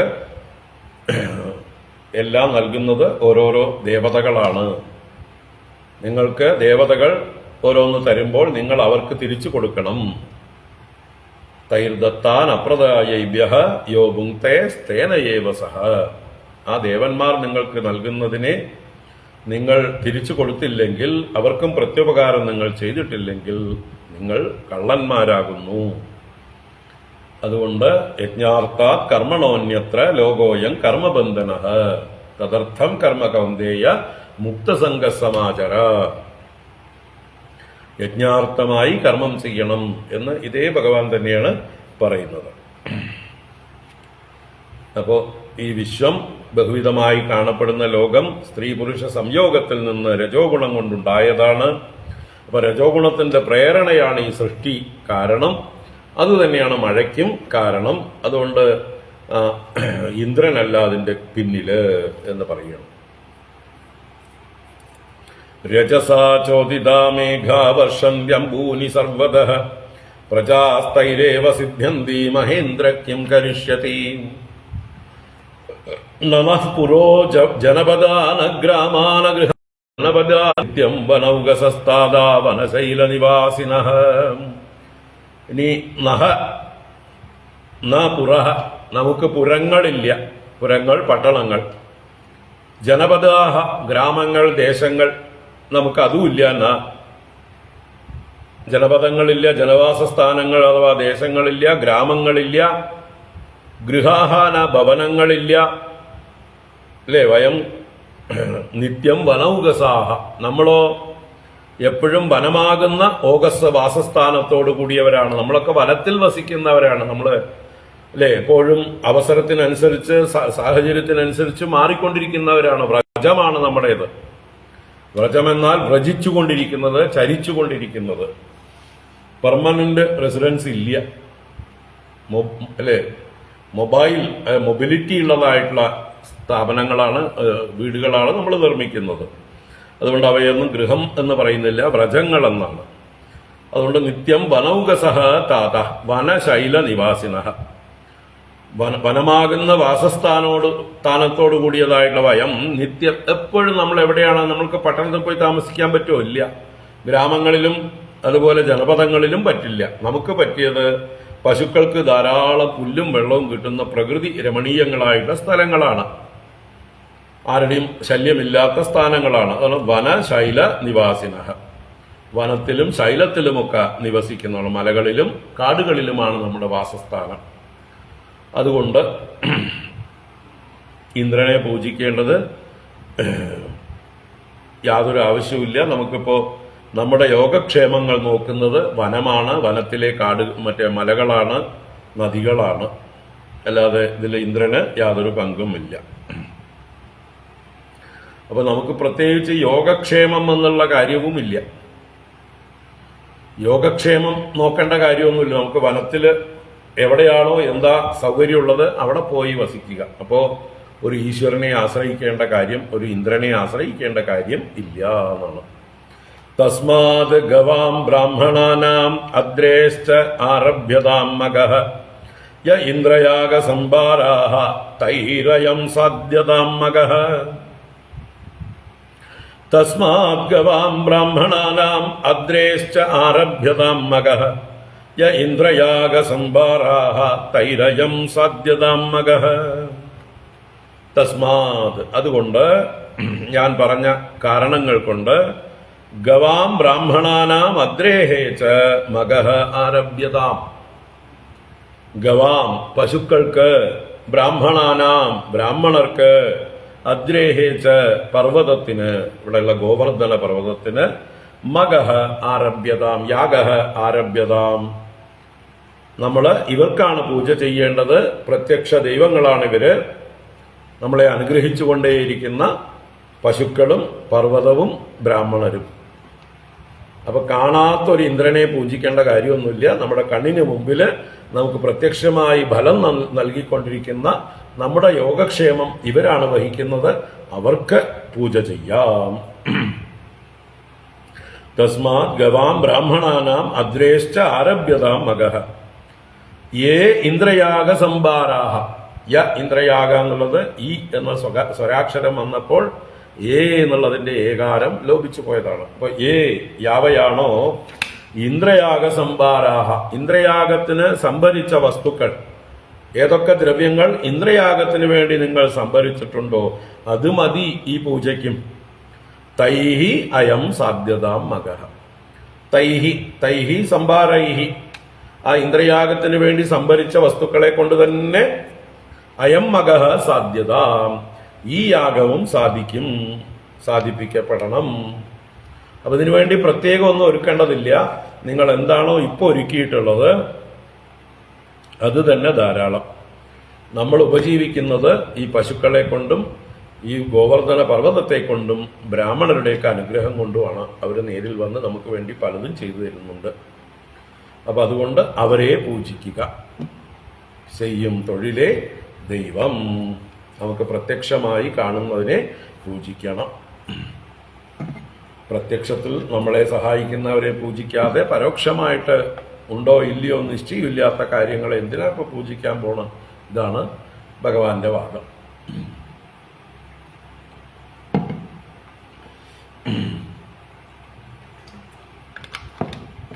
അപ്പൊ ഈ വാദം എന്തോ കാലത്ത് 5000 വർഷം മുമ്പ് ഭഗവാൻ തന്നെ ഉന്നയിച്ചിട്ടുണ്ട്. ഇനിയിപ്പോൾ പുതിയ ആൾക്കാരുടെ ആവശ്യമൊന്നുമില്ല ഇതൊക്കെ പറയാനായിട്ട്.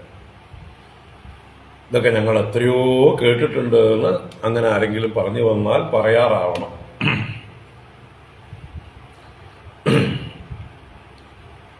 പച്യന്താം വിവിധാ പാകാഃ സൂപാന്താപായസാദയഃ സംയാവ അപൂപ ശഷ്കുല്യഃ സർവദോഹശ്ച ഗൃഹ്യതാം.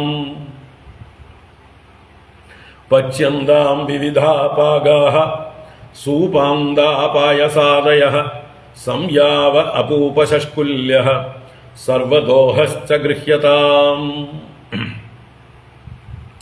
അപ്പോ ഈ യാഗത്തിന് ആവശ്യമായിട്ടുള്ള പാചകം ചെയ്യേണ്ട വസ്തുക്കൾ ഏതൊക്കെയാണ്, എന്തൊക്കെയാണ് തയ്യാറാക്കേണ്ടത്. മുമ്പ് ചെയ്യുന്ന പോലെ തന്നെ ഇന്ദ്രയാഗത്തിന് എന്തൊക്കെ ഉണ്ടാക്കുമോ അത് തന്നെ ഇവിടെ ഉണ്ടാക്കണ്ടു. അതാണ് ഇവിടെ പച്യന്താം വിവിധാഹ പാകാഹ. വിവിധാഹ പാകാഹ പച്യന്ത. വിവിധങ്ങളായ പാകങ്ങൾ എന്ന് പറഞ്ഞാൽ പാചകം ചെയ്ത വസ്തുക്കൾ, പക്വമായത്, പാചകം ചെയ്തത് ആയിട്ടുള്ള കാര്യങ്ങളെ, വിവിധ വിഭവങ്ങളെ പച്യന്താം പചിക്കപ്പെടണം. സൂപാന്ത പായസാദയ. പായസം ആദിയായിട്ടും സൂപം അന്തമായിട്ടും എന്ന് പറയുന്നത്. പായസാദയ എന്ന് പറഞ്ഞാൽ പായസം പാലും മധുരവും ചേർന്നത് പായസമാവും. അപ്പോൾ മധുരമുള്ളതായിട്ടുള്ള പായസം മുതലായ ദ്രവ്യങ്ങളും നിവേദ്യങ്ങളും. സൂപം എന്ന് പറഞ്ഞാൽ സൂപ്പ് എന്ന് പറയില്ലേ നമ്മൾ, പരിപ്പ് കൊണ്ടുണ്ടാക്കുന്നതാണ് സൂപ്പ്. നമ്മളെ രസമൊക്കെ സൂപ്പമാണ്, സാമ്പാറൊക്കെ സൂപ്പമാണ്. അത് തന്നെയാണ് സൂപ്പ് ഉണ്ടായത്. അതിന്റെ വേറൊരു വകഭേദമാണ് സൂപ്പ് എന്ന് വിദേശികൾ വിളിച്ചത്. നമ്മുടെ ഇവിടുന്ന് കണ്ടിട്ട് തന്നെയായിരിക്കും അവർ പഠിച്ചിട്ടുണ്ടാവുക. ഇവിടുത്തെ രസം കണ്ടിട്ടായിരിക്കും അവർ സൂപ്പ് ഉണ്ടാക്കാൻ പഠിച്ചിട്ടുണ്ടാവുക. നമ്മൾ രസം സൂപ്പ് കുടിക്കും പോലെ കുടിക്കാവുന്നതാണ് അല്ലേ? എപ്പോഴും ഭക്ഷണം കഴിക്കുന്നതിന് മുമ്പ് കുടിക്കുന്നതാണ് നല്ലത്. രസം നല്ല ഡൈജഷൻ ഇതുണ്ടാവും, നല്ല വിശപ്പ് തോന്നും, രുചി ഉണ്ടാവും, നല്ല രസം. ഞാൻ ചിലപ്പോൾ അങ്ങനെയാണ് ചെയ്യുക. രസം ആദ്യം കുടിക്കും, എന്നിട്ട് ബാക്കി കഴിക്കാം. അത് സൂപ്പായി. അപ്പോ സൂപാന്താഹ, സൂപം വരെയുള്ള വിവിധാഹ പാകാഹ പച്ചന്ത സംയാവ അപൂപ ശഷ്കുല്യ സർവദോഹ ച ഗൃഹ്യതാം. സംയാവം എന്ന് പറഞ്ഞാൽ യവം കൊണ്ടും മറ്റുമൊക്കെ ഉണ്ടാക്കുന്ന ഇതാണ് സംയാവം, പലഹാരം. ഗോതമ്പ് പൊടിയോ അല്ലെങ്കിൽ അതുപോലെയുള്ള ധാന്യപ്പൊടികൾ കൊണ്ട് പഞ്ചസാരയും നെയ്യും ഒക്കെ ചേർത്ത് ഉണ്ടാക്കുന്നതിനാണ് സംയാവം എന്ന് പറയുന്നത്. പലതരത്തിലുള്ള മധുരം ഉണ്ടാക്കുന്ന അടയൊക്കെ പോലെ, ഇലയടയൊക്കെ പോലെയുള്ള വസ്തുക്കൾ, അതിരസം എന്നൊക്കെ പറയും പോലെയുള്ളതൊക്കെ സംയാവം. അതുപോലെ സംയാവം അപൂപ്പം എന്ന് പറഞ്ഞാൽ അപ്പം തന്നെയാണ്. നെയ്യപ്പം മുതലായത് അപൂപ്പം. എണ്ണയിൽ വേവിച്ചോ ചുട്ടോ എടുക്കുന്നതിനാണ് അപൂപ്പം എന്ന് പറയുന്നത്. നമ്മൾ നെയ്യപ്പം അപൂപ്പമാണ്. ഗുളാപൂപ്പം എന്ന് പറയും. ഗുളാപൂപ്പം ശർക്കര ചേർത്ത അപൂപ്പം. വടക്ക്, ഉഴുന്ന് വടക്ക് നമ്മൾ മാഷാപൂപ്പം എന്ന് പറയും. മാഷ എന്ന് പറഞ്ഞാൽ ഉഴുന്നാണ്. ഉഴുന്ന് കൊണ്ടുണ്ടാക്കിയ അപ്പൂപ്പം മാഷാപൂപ്പം. അതുപോലെ ഓരോ ഏതേത് ദ്രവ്യങ്ങൾ കൊണ്ടാണോ ആ അപ്പൂപ്പം ഉണ്ടാക്കുന്ന ആ വിശേഷണത്തോടു കൂടി അതിനെ പറയാം. അപ്പൊ അപ്പൂപ്പം എന്ന് പറഞ്ഞാൽ ഇങ്ങനെ വേവിച്ചെടുക്കുന്ന, എണ്ണയിൽ വേവിച്ചെടുക്കുന്നതായിട്ടുള്ള, എണ്ണയിൽ ചുട്ടെടുക്കുന്നതൊക്കെ അപ്പൂപ്പങ്ങൾ. അപ്പൊ സംയാവം, അപ്പൂപ്പം, ശഷ്കുല്യം. ശഷ്കുലി എന്നത് മുറുക്ക്, ചീട, കൊക്കവട, ഇതൊക്കെ ശഷ്കുലി വർഗത്തിൽപ്പെടുന്നതാണ്. നല്ല ഡ്രൈ ആയിട്ടൊക്കെ അല്ലേ, കടിച്ച് മുറിച്ച് ശബ്ദം ഉണ്ടാക്കി കഴിക്കുന്ന സാധനങ്ങൾ ശഷ്കുലി. അതാണ് ശഷ്കുല്യ. ബഹുവചനത്തിൽ മൂന്നും കൂടി ചേർത്ത് ശഷ്കുല്യ എന്ന് പറഞ്ഞു. ശഷ്കുലി എന്നാണ് മുറുക്കിന്റെ പര്യായമാണ്. അപ്പോൾ സംയാവം, അപൂപ്പം, ശഷ്കുലി, അതുപോലെ സൂപം, പായസം മുതലായതെല്ലാം പറഞ്ഞുകൂടെ. ഇതെല്ലാം ഉണ്ടാക്കുവിൻ. സർവദോഹ ച ഗൃഹ്യതാം. ദോഹം എന്ന് പറഞ്ഞാല് പശു ചുരന്ന് കിട്ടുന്ന പാലിൽ നിന്നുണ്ടാക്കുന്നതൊക്കെ ദോഹങ്ങളാണ്. പാല് തൈരാക്കിയിട്ടെടുക്കാം, അതിൽ നിന്ന് വെണ്ണയെടുക്കാം, അതിൽ നിന്ന് നെയ്യെടുക്കാം. അപ്പൊ ഇതൊക്കെ ദോഹങ്ങളാണ് എന്നറിയാം. പാല്, തൈര്, വെണ്ണ മുതലായത് ഗവ്യങ്ങളെല്ലാം ദോഹങ്ങൾ തന്നെയാണ്. ദോഹനം ചെയ്യപ്പെടുന്നത്, ചുരന്ന് കറന്ന് എടുത്തത് ദുഗ്ധത്തിന്റെ വിഭാഗങ്ങൾ. ഹൂയന്താമഗ്നയ സമ്യക് ബ്രാഹ്മണൈർ ബ്രഹ്മവാദിഭിഃ അന്നം ബഹുവിധം തേഭ്യോ ദേയം വോധേനു ദക്ഷിണാഃ. ഹൂയന്താമഗ്നയ സമ്യക് ബ്രാഹ്മണൈർ ബ്രഹ്മവാദിഭിഃ അന്നം ബഹുവിധം തേഭ്യോ ദേയം വോധേനു ദക്ഷിണാഃ. ബ്രഹ്മവാദിഭിഃ ബ്രാഹ്മണൈഃ അഗ്നയഃ സമ്യക് ഹൂയന്താം. വേദം പറയുന്നവരായ ബ്രാഹ്മണരെ കൊണ്ട് അഗ്നികൾ, ഹോമകുണ്ഡങ്ങൾ സമ്യക് നല്ലതുപോലെ ഹൂയന്താം ഹോമിക്കപ്പെടട്ടെ. ദേവന്മാരെ ആഹ്വാനം ചെയ്ത് അവർക്ക് വേണ്ട ഹവിസ് കൊടുക്കാനുള്ള വേദികൾ ഉണ്ടാവട്ടെ, യാഗശാലയിൽ ധാരാളം ഹോമകുണ്ഡങ്ങൾ ജ്വലിക്കപ്പെടട്ടെ എന്നാണ്. ഉയ്യന്താമഗ്നയ സമ്യക് ബ്രാഹ്മണൈർ ബ്രഹ്മവാദിഭിഹി. കൂട്ടത്തിൽ എന്ത് പറഞ്ഞു? അന്നം ബഹുവിധം തേഭ്യോ ദേയം വോ ദേനു ദക്ഷിണ. ആ ബ്രാഹ്മണർക്ക്, പുരോഹിതർക്ക് ബഹുവിധം അന്നം തേഭ്യ ദേയം, പല പ്രകാരത്തില് അവരെ സന്തോഷിപ്പിക്കാനുള്ള വിചിത്രങ്ങളായ രുചികളോട് കൂടിയതായിട്ടുള്ള അന്നം അവർക്ക് കൊടുക്കേണ്ടതാണ്, ദേയം. അപ്പോ ഈ പുരോഹിതന്മാർക്ക് അന്നദാനം ചെയ്യണം. ദേനു ദക്ഷിണാഹ, പശുക്കളെയും ദാനമായിട്ട് കൊടുക്കണം, ദക്ഷിണയും കൊടുക്കണം. അപ്പോൾ വസ്ത്രം, പഴം, അതുപോലെ സ്വർണം അല്ലെങ്കിൽ ധനം, ഇതെല്ലാം ദക്ഷിണയിൽപ്പെടും. അങ്ങനെ വസ്ത്രാദി പശു സഹിതമായിട്ട് ധേനു ദക്ഷിണ, പശുക്കളോട് കൂടിയ ദക്ഷിണയും സമർപ്പിക്കണം. അത് വഹ എന്ന് പറഞ്ഞാൽ നിങ്ങളാൽ ദേയം, വോ ദേയം ആണ്. വോ എന്ന് പറഞ്ഞാൽ നിങ്ങളാൽ, യുഷ്മാഭിഹി, യുഷ്മാഭിഹി ദേയം. ബഹൂയന്താമഗ്നയ സമ്യക് ബ്രാഹ്മണൈർ ബ്രഹ്മവാദിഭിഹി അന്നം ബഹുവിധം തേഭ്യോ ദേയം വോ ദേനു ദക്ഷിണാഹാം. ഭഗവാൻ ഇതെല്ലാം പൂർവ്വ വർഷങ്ങളിൽ കണ്ടു പഠിച്ചു വെച്ചിട്ടുണ്ട്. അല്ലെങ്കിൽ സർവജ്ഞനായിട്ടുള്ള ഭഗവാന് എന്ത് പഠിക്കാനുണ്ട്?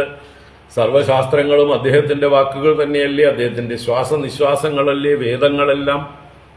അപ്പൊ ഭഗവാനിതാ എങ്ങനെയൊക്കെയാണ് ഈ യാഗം ചെയ്യേണ്ടത്, ഗോവർദ്ധന യാഗം, ബ്രാഹ്മണർക്കും പശുക്കൾക്കും പൂജ, ഇതെല്ലാം എങ്ങനെയാണ് ചെയ്യേണ്ടത് എന്ന് പറയണം. അന്യേഭ്യശ്ച ആശ്വചാണ്ഡാളപതിതേഭ്യോ യഥാർഹതഃ യവസം ചഗവാം ദത്വാ ഗിരയേതി യദാം ബലിഃ. അന്യേഭ്യശ്ചാശ്വചാണ്ഡാളപതിതേഭ്യോ യഥാർഹതഃ യവസം ചഗവാം ദത്വാ ഗിരയേതി യദാം ബലിഃ. അന്യേഭ്യഃ ആശ്വചാണ്ഡാളപതിതേഭ്യഃ, അന്യേഭ്യഃ മറ്റുള്ളവർക്കും. ആ മറ്റുള്ളവരാരൊക്കെ?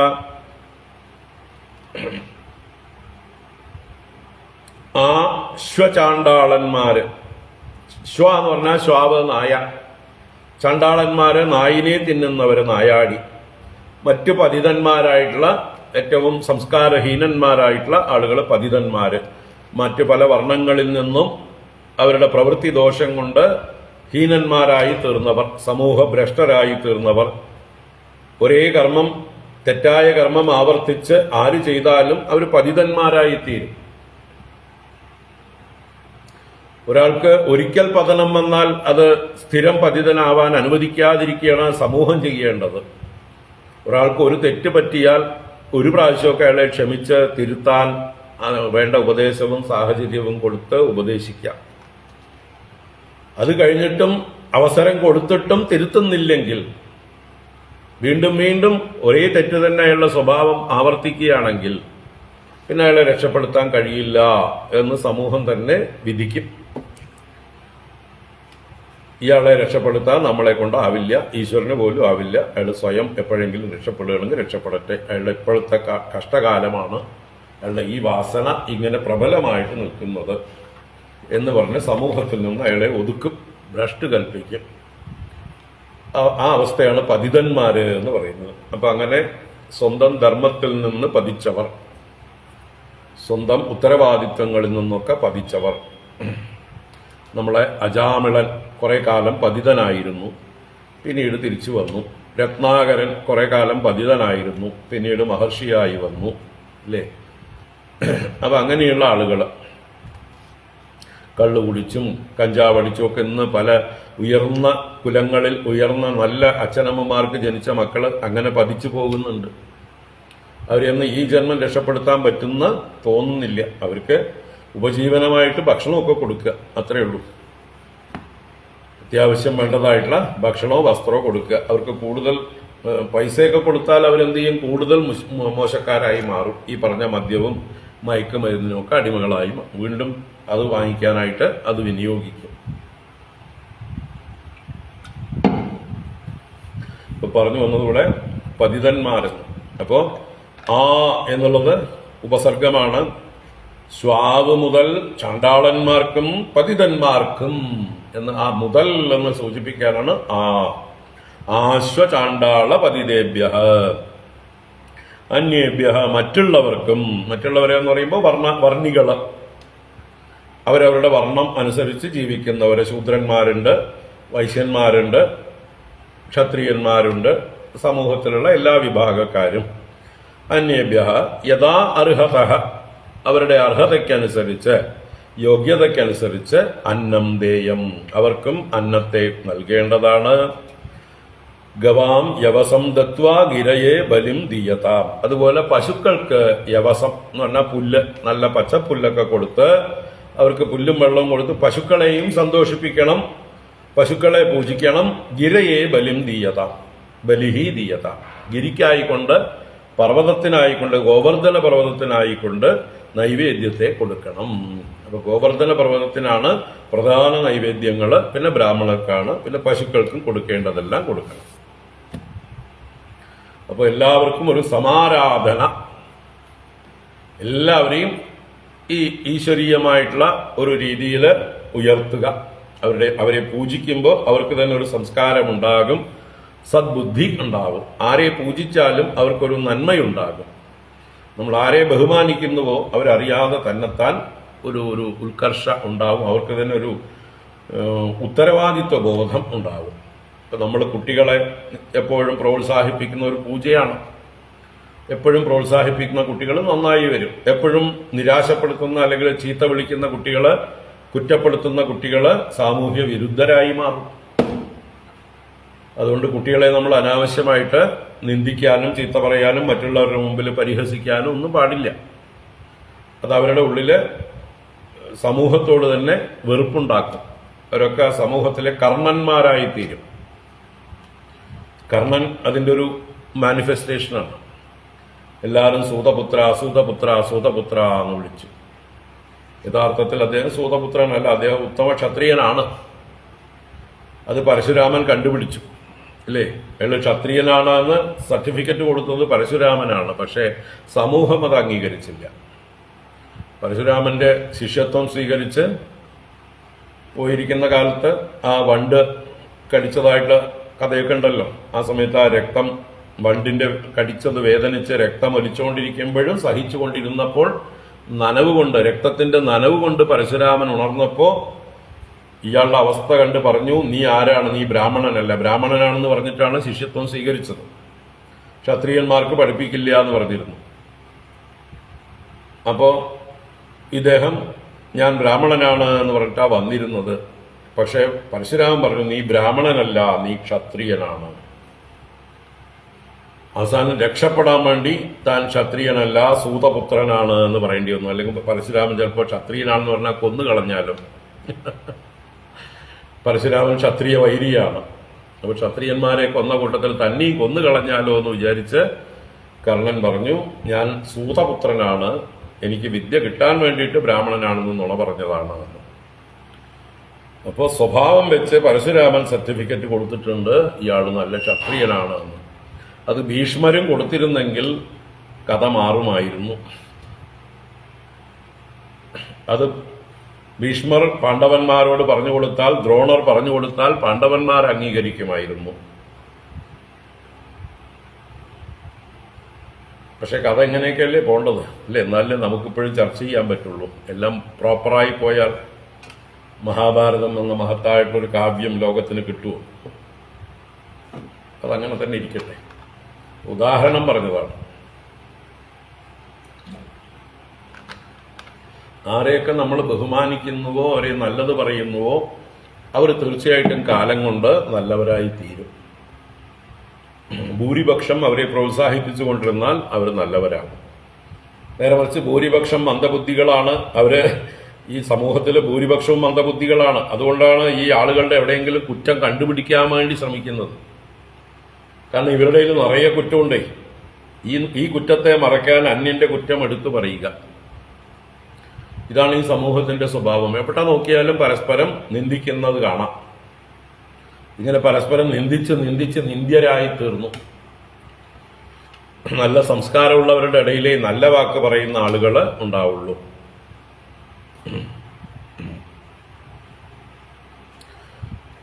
അപ്പോ എന്താ പറയുക, എല്ലാവരെയും ആരാധിക്കാനായിട്ട് ഭഗവാൻ പറഞ്ഞു. തുടർന്ന് സ്വലങ്കൃതാ ഭുക്തവന്തഃ സ്വനുലിപ്താഃ സുവാസസഃ പ്രദക്ഷിണം ച കുരുത ഗോവിപ്രാനലപർവ്വതാൻ. സ്വലങ്കൃതാ ഭുക്തവന്തഃ സ്വനുലിപ്താ സുവാസസഃ പ്രദക്ഷിണം ച കുരുത ഗോവിപ്രാനലപർവ്വതാൻ. സ്വലങ്കൃതാഹ, എല്ലാവരും നല്ല വസ്ത്രങ്ങളൊക്കെ ധരിച്ച് ആഭരണങ്ങളൊക്കെ ധരിച്ച് അലങ്കരിച്ച് വരണം പൂജ ചെയ്യാൻ. ഈശ്വരാരാധന അല്ലെങ്കിൽ ഇതുപോലെയുള്ള പൂജാ സന്ദർഭങ്ങളിൽ നല്ല വസ്ത്രങ്ങളൊക്കെ ധരിക്കണം, അലങ്കാരങ്ങളൊക്കെ ധരിക്കണം. ഭുക്തവന്തഃ, നിങ്ങളും നല്ല ഭോജനങ്ങളൊക്കെ കഴിക്കണം, ആരും പട്ടിണിയൊന്നും കിടക്കണ്ടെന്നാ ഭഗവാൻ പറയുന്നത്. ഭുക്തവന്തഃ സു അനുലിപ്താഹ, നല്ലതുപോലെ ശരീരത്തിലെ ചന്ദനാദി ലേപനങ്ങളൊക്കെ പുരട്ടി നല്ല സുഗന്ധമുള്ളവരായിരിക്കണം, ആളുകൾക്ക് അടുത്തു വരുമ്പോൾ നല്ല സൗരഭ്യമുണ്ടാകണം. സുവാസസഃ, നല്ല വസ്ത്രങ്ങൾ ധരിച്ചവരായിരിക്കണം. അങ്ങനെ ഗോവിപ്രാനല പർവ്വതാൻ പ്രദക്ഷിണം ച കുരുത, ഈ പറഞ്ഞ പൂജിക്കുന്ന ഗോക്കളെയും ബ്രാഹ്മണരെയും അഗ്നിയെയും പർവ്വതത്തെയും പ്രദക്ഷിണം ച കുരുത, പ്രദക്ഷിണം ചെയ്യുവിൻ.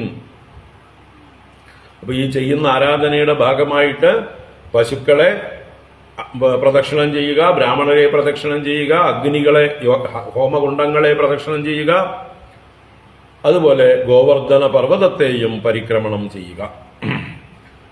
ഏതന്മമ മതം താത ക്രിയതാം യദി രോചതേ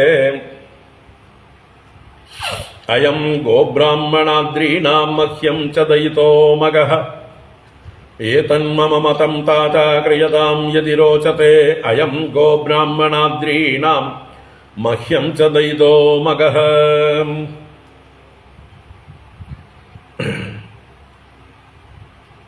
താത ഏതത് മമ മതം രോചതേ യദി ക്രിയതാം. ഭഗവാൻ പറയുന്നുണ്ട്, ഭഗവാൻ എപ്പോഴും ഓപ്ഷൻ കൊടുക്കുന്നുണ്ട് അല്ലേ. യഥേച്ഛസി തഥാ കുരു, വിമൃശ്യൈത ദശേഷേണ യഥേച്ഛസി തഥാ കുരു. ഭഗവാൻ അർജുനനോട് പറയുമ്പോൾ തന്നെ ഇവിടെ അച്ഛനോടും പറയണു, ഹേ താത, അച്ഛ, പിതാവേ, ഏതത് മമ മതം, എന്റെ ഈ അഭിപ്രായം നല്ലതാണെന്ന് നിങ്ങൾക്ക് രോചതേ യതി, രോചത എന്ന് പറഞ്ഞാൽ രുചിക്കുന്നുണ്ടെങ്കിൽ, നിങ്ങൾക്ക് അത് നല്ലതാണെന്ന് അഭിപ്രായമുണ്ടെങ്കിൽ, അനുകൂലമായി തോന്നുന്നുണ്ടെങ്കിൽ, ഇഫ് യു ലൈക്ക് ഇറ്റ് എന്നർത്ഥം. രോചതേ യതി ക്രിയതാം അയം, ഈ പറഞ്ഞതിനെയൊക്കെ ചെയ്യൂ.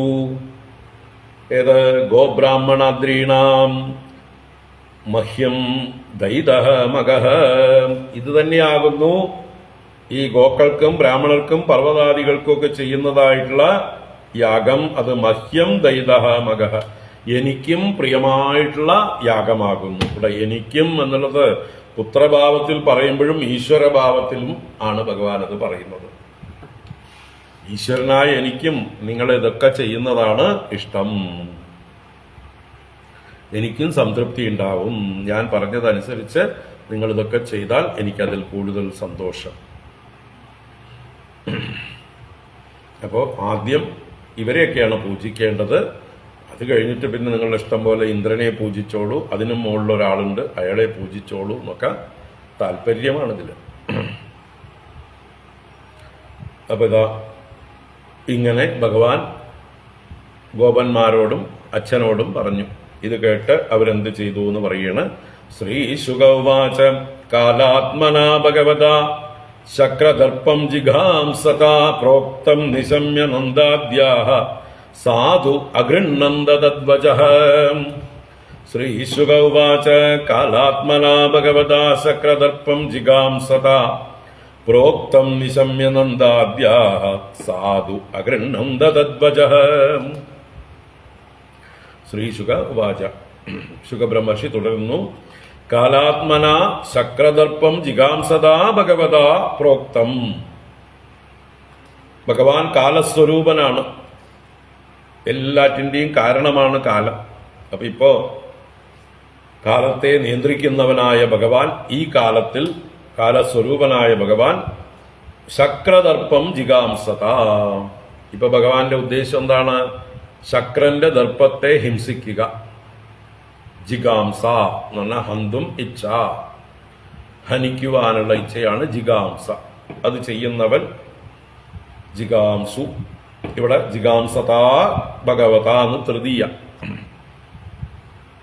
ശക്രന്റെ ദർപ്പത്തെ നശിപ്പിക്കുവാൻ, ഹനിക്കുവാൻ ഉദ്ദേശിക്കുന്നവനായ ആ ഐശ്വര്യ പരിപൂർണനായ കാലസ്വരൂപനായ ഭഗവാനാൽ പ്രോക്തം തദ്വജ നിശമ്യ, പറയപ്പെട്ടതായിട്ട് തദ്വജ ആ ഭഗവാന്റെ വാക്കിനെ നിശമ്യ കേട്ടിട്ട് നന്ദാദ്യാഹ സാധു അഗൃണന്ത, നന്ദാദി ഗോപന്മാർക്കെല്ലാം അത് സാധുവായിട്ട് ഗ്രഹിക്കാൻ തോന്നി.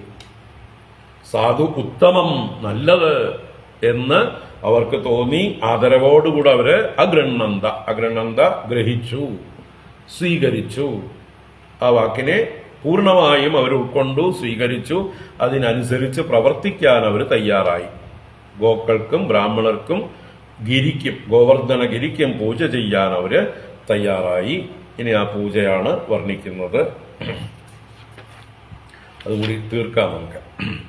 തദാ ച വ്യദതുഃസർവം യദാഹ മധുസൂദനഃ വാചയിത്വാ സ്വസ്ത്യയനം തദ്ദ്രവ്യേണ ഗിരിദ്വിജാൻ ഉപഹൃത്യ ബലീൻ സർവാനാദൃതായവസം ഗവാം ഗോധനാനി പുരസ്കൃത്യ ഗിരിം ചക്രുഃ പ്രദക്ഷിണം അനാംസി അനടുദ്യുക്താനി തേ ചാരുഹ്യ സ്വലംകൃതാഃ ഗോപ്യശ്ച കൃഷ്ണവീര്യാണി ഗായന്ത്യഃ സദ്വിജാശിഷഃ.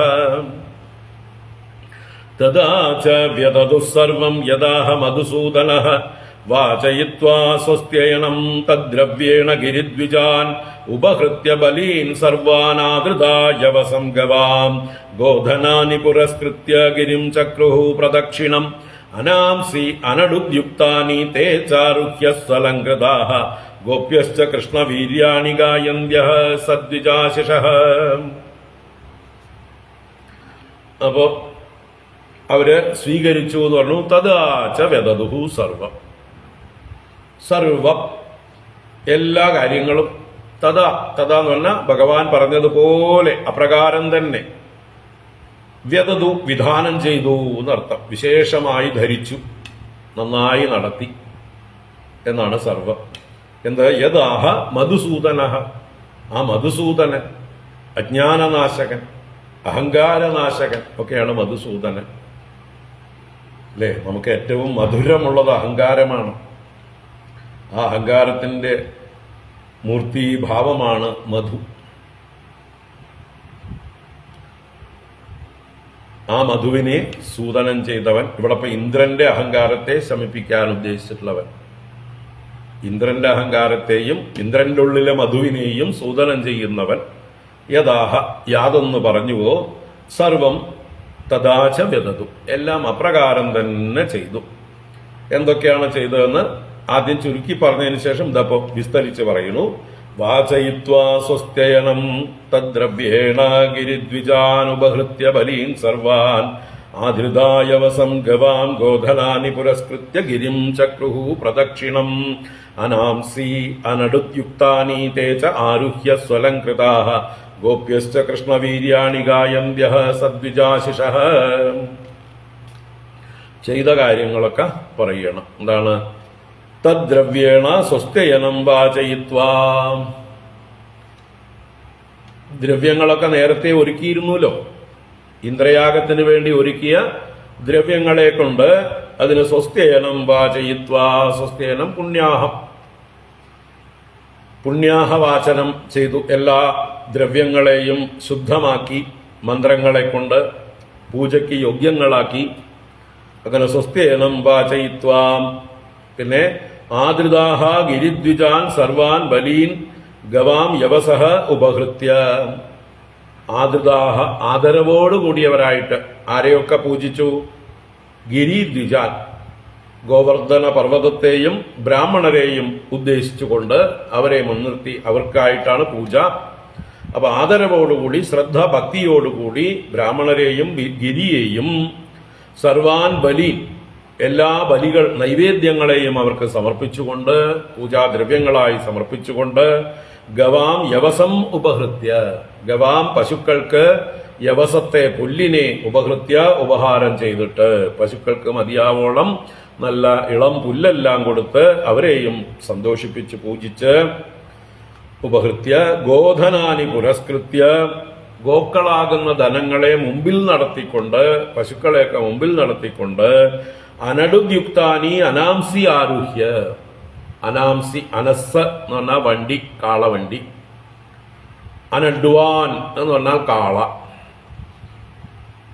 ആ കാളയോട് കൂട്ടിക്കെട്ടിയത് അനഡുത് അനഡ്വാൻ അതിന്റെ രൂപാന്തരമാണ് അനഡുത് യുക്തം ചേർന്നത് അപ്പൊ കാളയെ കെട്ടിയ അനാംസി വണ്ടികളിൽ കാളവണ്ടികളിൽ ആരുഹ്യ കയറിയിട്ട് കാളയോടുകൂടിയ വണ്ടികളിൽ ശകടങ്ങളിൽ ആരുഹ്യ സ്വലങ്കൃതാഹ എല്ലാവരും നല്ല വസ്ത്രങ്ങളൊക്കെ ധരിച്ചിട്ടുണ്ട് പട്ടുവസ്ത്രങ്ങളൊക്കെ ഉള്ളയിൽ നല്ല വസ്ത്രങ്ങളൊക്കെ എല്ലാവരും ധരിച്ചിട്ടുണ്ട് വസ്ത്രങ്ങൾ മാത്രമല്ല ആഭരണാദികളൊക്കെ ധരിച്ച് അലങ്കൃതാഹ സദ്വിജാശിഷ ഗോപ്യ ആ നല്ല ബ്രാഹ്മണന്മാരിൽ നിന്നുള്ള സത്തായ ആശിസ്സുകളെ സ്വീകരിച്ചവർ ആശീർവാദങ്ങളെ പ്രാപിച്ച ഗോപിമാർ ഗോപസ്ത്രീകള് കൃഷ്ണവീര്യാണി ഗായന്ത കൃഷ്ണന്റെ പരാക്രമങ്ങളെ ലീലകളെയെല്ലാം വർണ്ണിച്ചുകൊണ്ട് ഗിരിം പ്രദക്ഷിണം ചക്രുഹു ആ പർവ്വതരാജനായ ഗോവർദ്ധനത്തെ പ്രദക്ഷിണം ചെയ്തു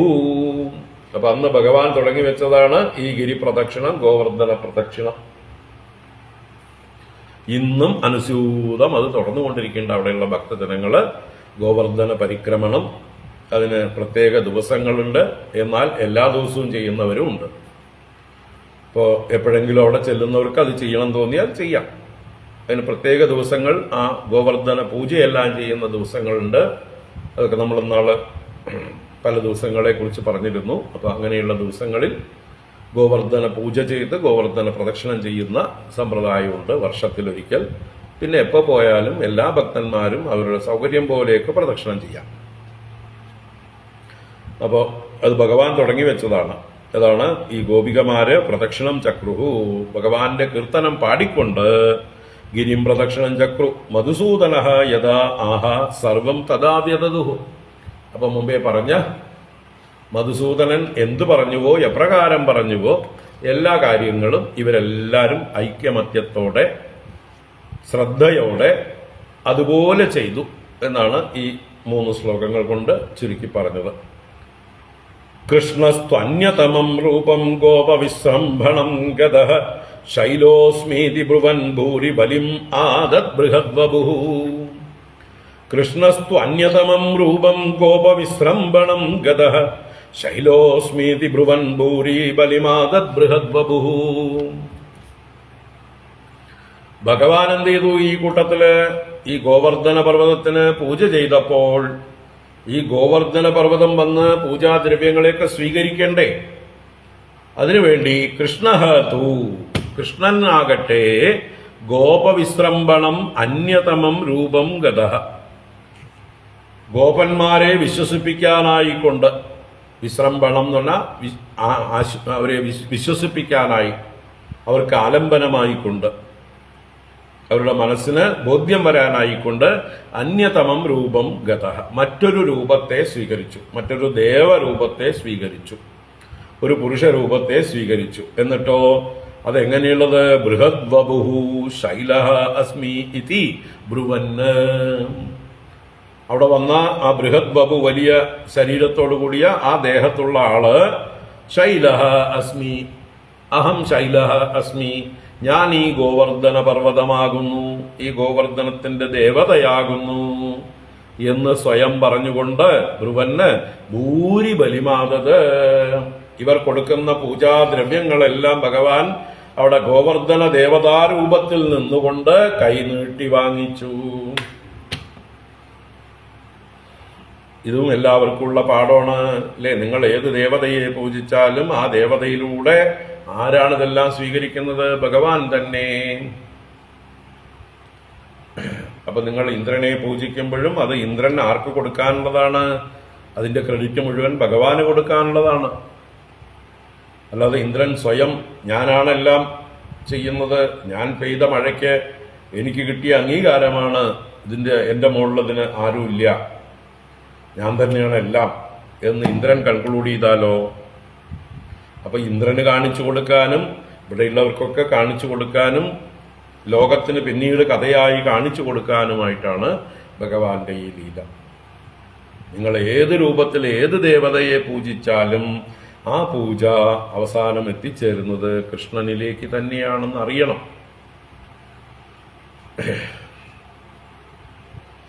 ഏ യഥാ മാം പ്രപദ്യന്തേ താം തദൈവ ഭജാമ്യഹം. നിങ്ങളിപ്പോ എന്നെ ഗോവർദ്ധന രൂപത്തിൽ പൂജിച്ചു, ദാ ഗോവർദ്ധന രൂപത്തിൽ ഞാൻ വന്ന് നിങ്ങളിൽ പ്രസാദം പ്രകടിപ്പിച്ചു, നിങ്ങളുടെ നേരെ ഞാൻ പ്രസന്നനായിരിക്കുന്നു എന്ന് പ്രകടിപ്പിച്ചു.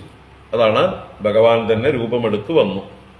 തസ്മൈ നമോ വ്രജജനൈഹി സഹചക്രയാത്മനാത്മനെ അഹോ പശ്യത ശൈലോ സൗരൂപീ നോനുഗ്രഹം വ്യദാത്. തസ്മൈ നമോ വ്രജജനൈഹി സഹചക്രേ ആത്മനാത്മനെ അഹോ പശ്യത ശൈലോസൗ രൂപീനോ അനുഗ്രഹം വ്യദാത്.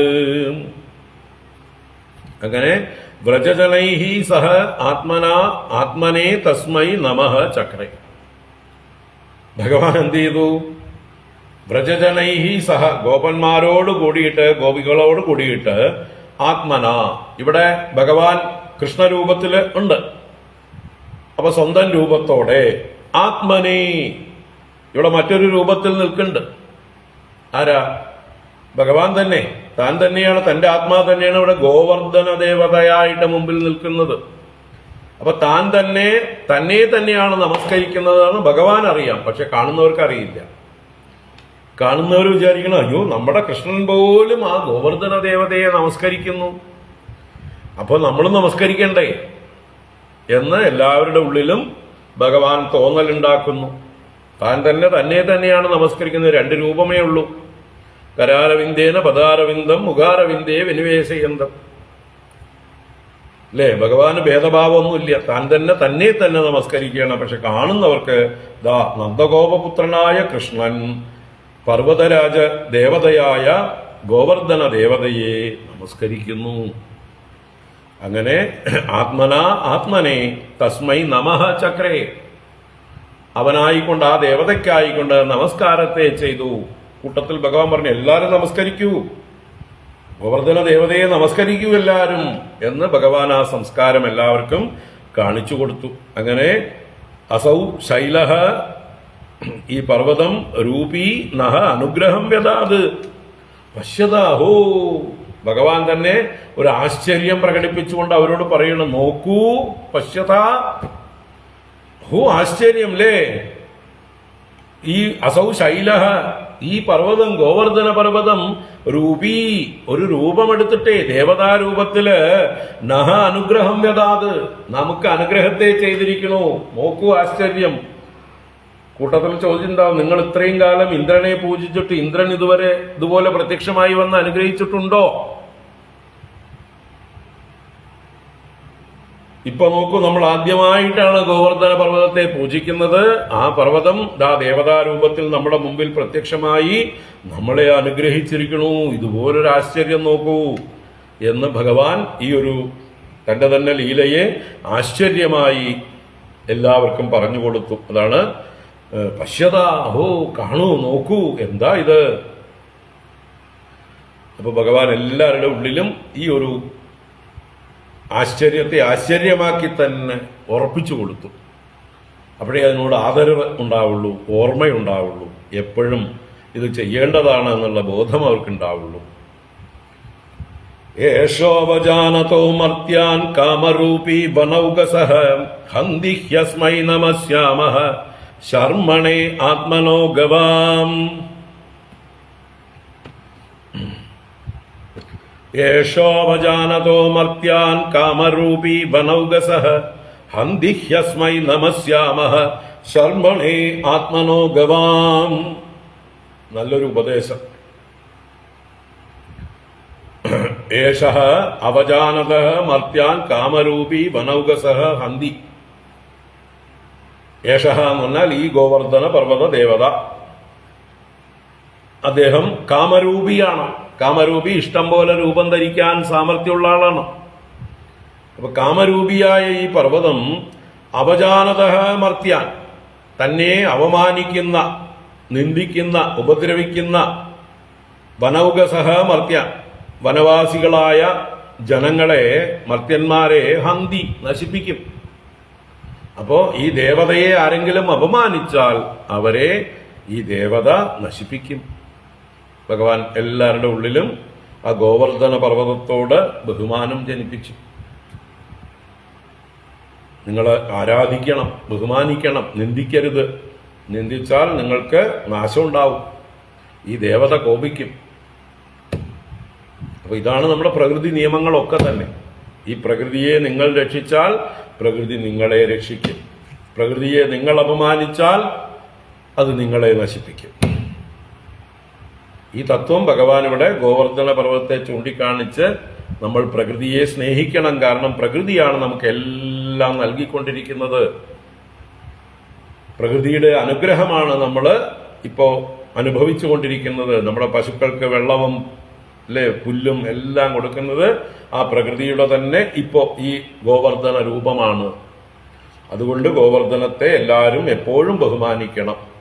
ഇവിടെ നിങ്ങൾ ഈ ഗോവർദ്ധന പർവ്വതത്തെ നശിപ്പിക്കരുത്, ഇവിടെ ക്വാറിയൊന്നും നടത്തരുത്, ഈ പർവ്വതത്തെ ഇടിച്ചു നിരത്തി ഫ്ളാറ്റുകൾ പണിയരുത്.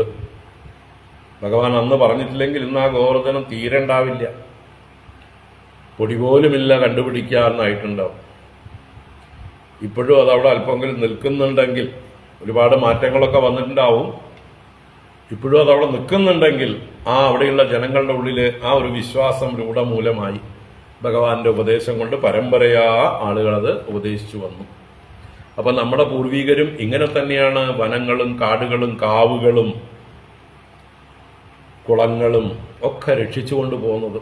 എല്ലാറ്റിലും ഈശ്വരന്റെ, ദേവതയുടെ സാന്നിധ്യത്തെ കണ്ടുകൊണ്ട്, അനുഭവിച്ചുകൊണ്ട്, മറ്റുള്ളവർക്കും അത് ബോധ്യപ്പെടുത്തിക്കൊണ്ട് നിങ്ങൾ ഈ കാവുകളെ രക്ഷിക്കൂ, നിങ്ങൾ ഈ കാടുകളെ രക്ഷിക്കൂ, ഈ പർവ്വതങ്ങളെ രക്ഷിക്കൂ എന്നാണ് നമ്മുടെ പൂർവികര് പറഞ്ഞ് തന്നത്.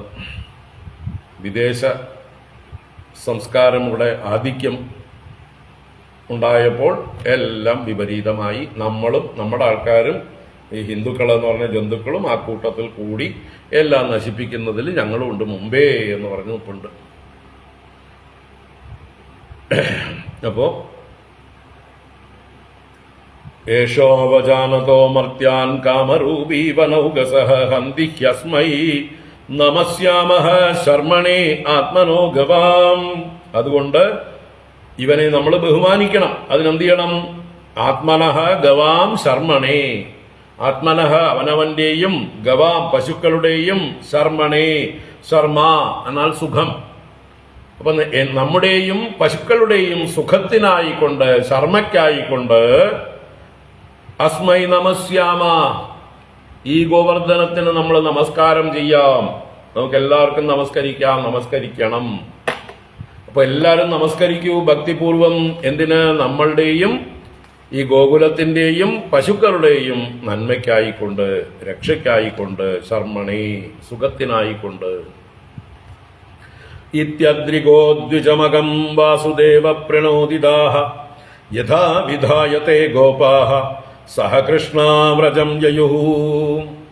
ഇതി അദ്രിഗോദ്വിജമകം വാസുദേവ പ്രണോദിതാഃ യഥാ വിധായത്തെ ഗോപാഃ സഹ കൃഷ്ണാവ്രജം യയുഃ. ഇതി ഇങ്ങനെ വാസുദേവ പ്രണോദിതാഃ തേ ഗോപാഃ, വാസുദേവനാൽ പ്രകർഷേണ പ്രേരിപ്പിക്കപ്പെട്ടവരായ ആ ഗോപന്മാർ അദ്രിഗോദ്വിജമഖം യഥാവിധായ, അദ്രിക്ക് പർവ്വതത്തിനും ഗോക്കൾക്കും ദ്വിജന്മാർക്കുമായിട്ട് മഖം യാഗം, പൂജ, അതിനെ യഥാവിധായ വേണ്ട വിധം നിർവഹിച്ചിട്ട് സഹകൃഷ്ണാഹ വ്രജം യയുഹു, പിന്നീട് പൂജയെല്ലാം കഴിഞ്ഞപ്പോൾ പ്രസാദങ്ങളൊക്കെ പങ്കി ഭക്ഷിച്ച് സഹകൃഷ്ണാഹ കൃഷ്ണനോട് കൂടിയവരായിട്ട് വ്രജം യയുഹു തിരിച്ച് ഗോകുലത്തിലേക്ക് പോയി. ഗോവർദ്ധനത്തെ പൂജിച്ചു കഴിഞ്ഞ് അവരവരുടെ ഗൃഹത്തിലേക്ക് മടങ്ങിപ്പോകുന്നു. അപ്പോ ഇങ്ങനെ ഭഗവാൻ പറഞ്ഞതനുസരിച്ച് എല്ലാം ചെയ്തു ഈ ഗോപന്മാര്. വാസുദേവ പ്രണോദിതാഹ, അവരുടെ ശ്രദ്ധ, അവരുടെ ഭക്തി അതൊക്കെ അതിലൂടെ പ്രകടിപ്പിച്ചു. അവരെല്ലാം സന്തോഷിച്ച് അവർ പരസ്പരം പറഞ്ഞത് തന്നെ, ഈ ഗോവർദ്ധന പർവ്വതത്തിന്റെ ദേവത വന്നത് കണ്ടില്ലേ, ഇതുവരയ്ക്ക് നമ്മള് ഇന്ദ്രന് യാഗം ചെയ്തിട്ട് വന്നിട്ടുണ്ടോ? ഇപ്പൊ നോക്കൂ, നേരിൽ വന്ന് അനുഗ്രഹിച്ചു. നമ്മൾ ഇത്രയും കാലം ചെയ്യാതിരുന്നത് കഷ്ടമായിപ്പോയി. ഇപ്പൊ കൃഷ്ണൻ പറഞ്ഞു തരേണ്ടി വന്നു നമുക്ക് എന്ന് അവർ പരസ്പരം പറഞ്ഞുകൊണ്ട് തിരിച്ചു പോയിട്ടുണ്ടാവും. എന്തായാലും നമുക്ക് ഈ കഥ ഇവിടെ ഈ അധ്യായം പൂർണ്ണമാകുന്നു. ഇതിന്റെ തുടർച്ചയായിട്ട് ഇന്ദ്രന്റെ കോപവും ഇന്ദ്രന്റെ പ്രളയകാല മേഘങ്ങളെ കൊണ്ടുള്ള വർഷവും ഗോകുലത്തെ മുക്കിക്കളയാനുള്ള അദ്ദേഹത്തിന്റെ പ്രയത്നവും ഭഗവാൻ അതിനെ എത്ര അനായാസമായിട്ട് പ്രതിരോധിക്കുന്നു, നിസ്സാരമാക്കുന്നു, ഇന്ദ്രന്റെ ദർപ്പത്തെ അടക്കുന്നു. ഇതാണ് അടുത്ത അധ്യായത്തിലെ വിഷയം, ഗോവർദ്ധനോദ്ധാരണം. അടുത്ത അധ്യായം ഗോവർദ്ധനോദ്ധാരണം. അല്ലെ, ഇന്ദ്രന്റെ അജ്ഞാന മനസ്സിനെ മാറ്റി ഇന്ദ്രന്റെ മനസ്സാകുന്ന ഗോവർദ്ധനത്തെ ഉയർത്തിക്കൊടുത്തതാണ്. നമ്മുടെ ഉള്ളിലും ഈ മനസ്സാകുന്ന ഗോവർദ്ധനം ഉയരട്ടെ. ഉദ്ധരേതാത്മനാത്മാനം നാത്മാനം അവസാദയേത്. ഹരി ഓം. ഇത് ശ്രീമദ്ഭാഗവതേ മഹാപുരാണേ പാരമഹംസ്യാം സംഹിതായാം ദശമസ്കന്ധേ പൂർവാർദ്ധേ ഇന്ദ്രമഗഭംഗോ നാമ ചതുർവിംശതിതമോऽധ്യായഃ.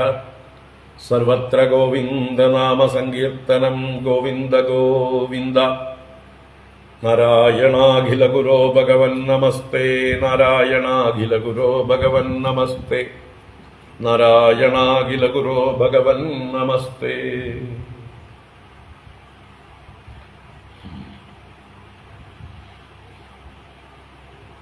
കായേന വാചാ മനസേന്ദ്രിയൈർവാ ബുദ്ധ്യാത്മനാ വാ പ്രകൃതേ സ്വഭാവാത് കരോമി യദ്യത് സകലം പരസ്മൈ നാരായണായേതി സമർപ്പയാമി.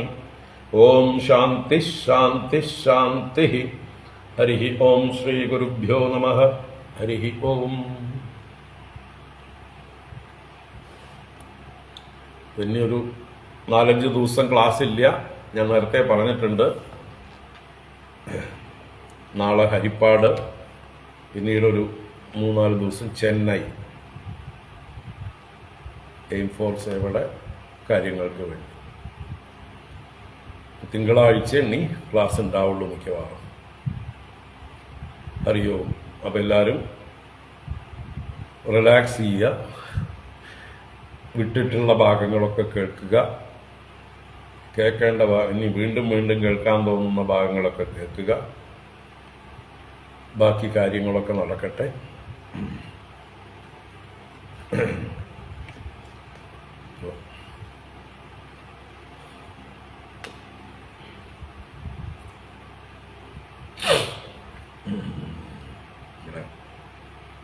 മറ്റു കാര്യങ്ങളും നടക്കണ്ടേ.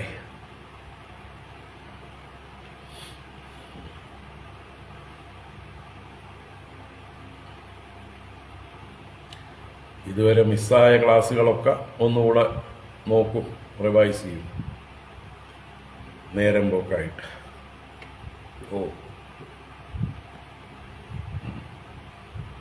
ചെന്നൈയിൽ മൈലാപ്പൂരാണ് നമ്മുടെ ഹെഡ് ഓഫീസ് എയിം ഫോർ സേവയുടെ.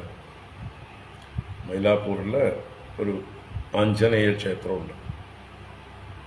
അതിൻ്റെ അടുത്ത് ശ്രീനിധി അപ്പാർട്ട്മെൻറ്റ്സ് 3 നില. താമസം മിക്കവാറും വുഡ്ലാൻഡ്സിലായിരിക്കും. അവിടെയാണ് സ്ഥിരം ഏർപ്പാട് ചെയ്യുക. സെൻറ് മേരീസ് കോളേജ് റോഡോ ഇതാണ്. അതിൽ വുഡ്ലാൻഡ്സ് അവിടെ ആയിരിക്കും താമസം. ആർക്കെങ്കിലും അവിടെ അടുത്തുള്ളവരുണ്ടെങ്കിൽ വിളിച്ചിട്ട് വന്നാൽ സൗകര്യമുള്ളപ്പോൾ കാണാം.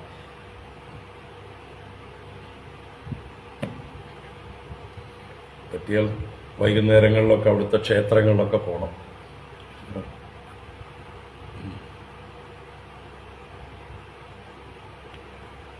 കപാലീശ്വര ക്ഷേത്രം, വേറെ നമ്മുടെ അവിടെ ഗുരുവായൂരപ്പനും അയ്യപ്പനും ഒക്കെ ഉണ്ടല്ലോ.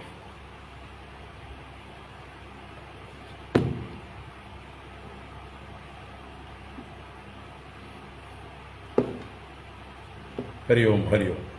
അപ്പോൾ എല്ലാവർക്കും ഒരു ഹാപ്പി ബ്രേക്ക്. എവിടെയെങ്കിലും എന്തെങ്കിലും ലൈവിൽ ഇടേണ്ട കാര്യങ്ങളുണ്ടെങ്കിൽ ചെന്നൈയിൽ നിന്ന് ഏതെങ്കിലും ക്ഷേത്രത്തിൽ പോകുമ്പോഴോ മറ്റേ പറ്റിയായിടാം അരിയും. സമയമൊന്നും പറയാൻ പറ്റില്ല, നമ്മുടെ കൺട്രോളിലല്ല.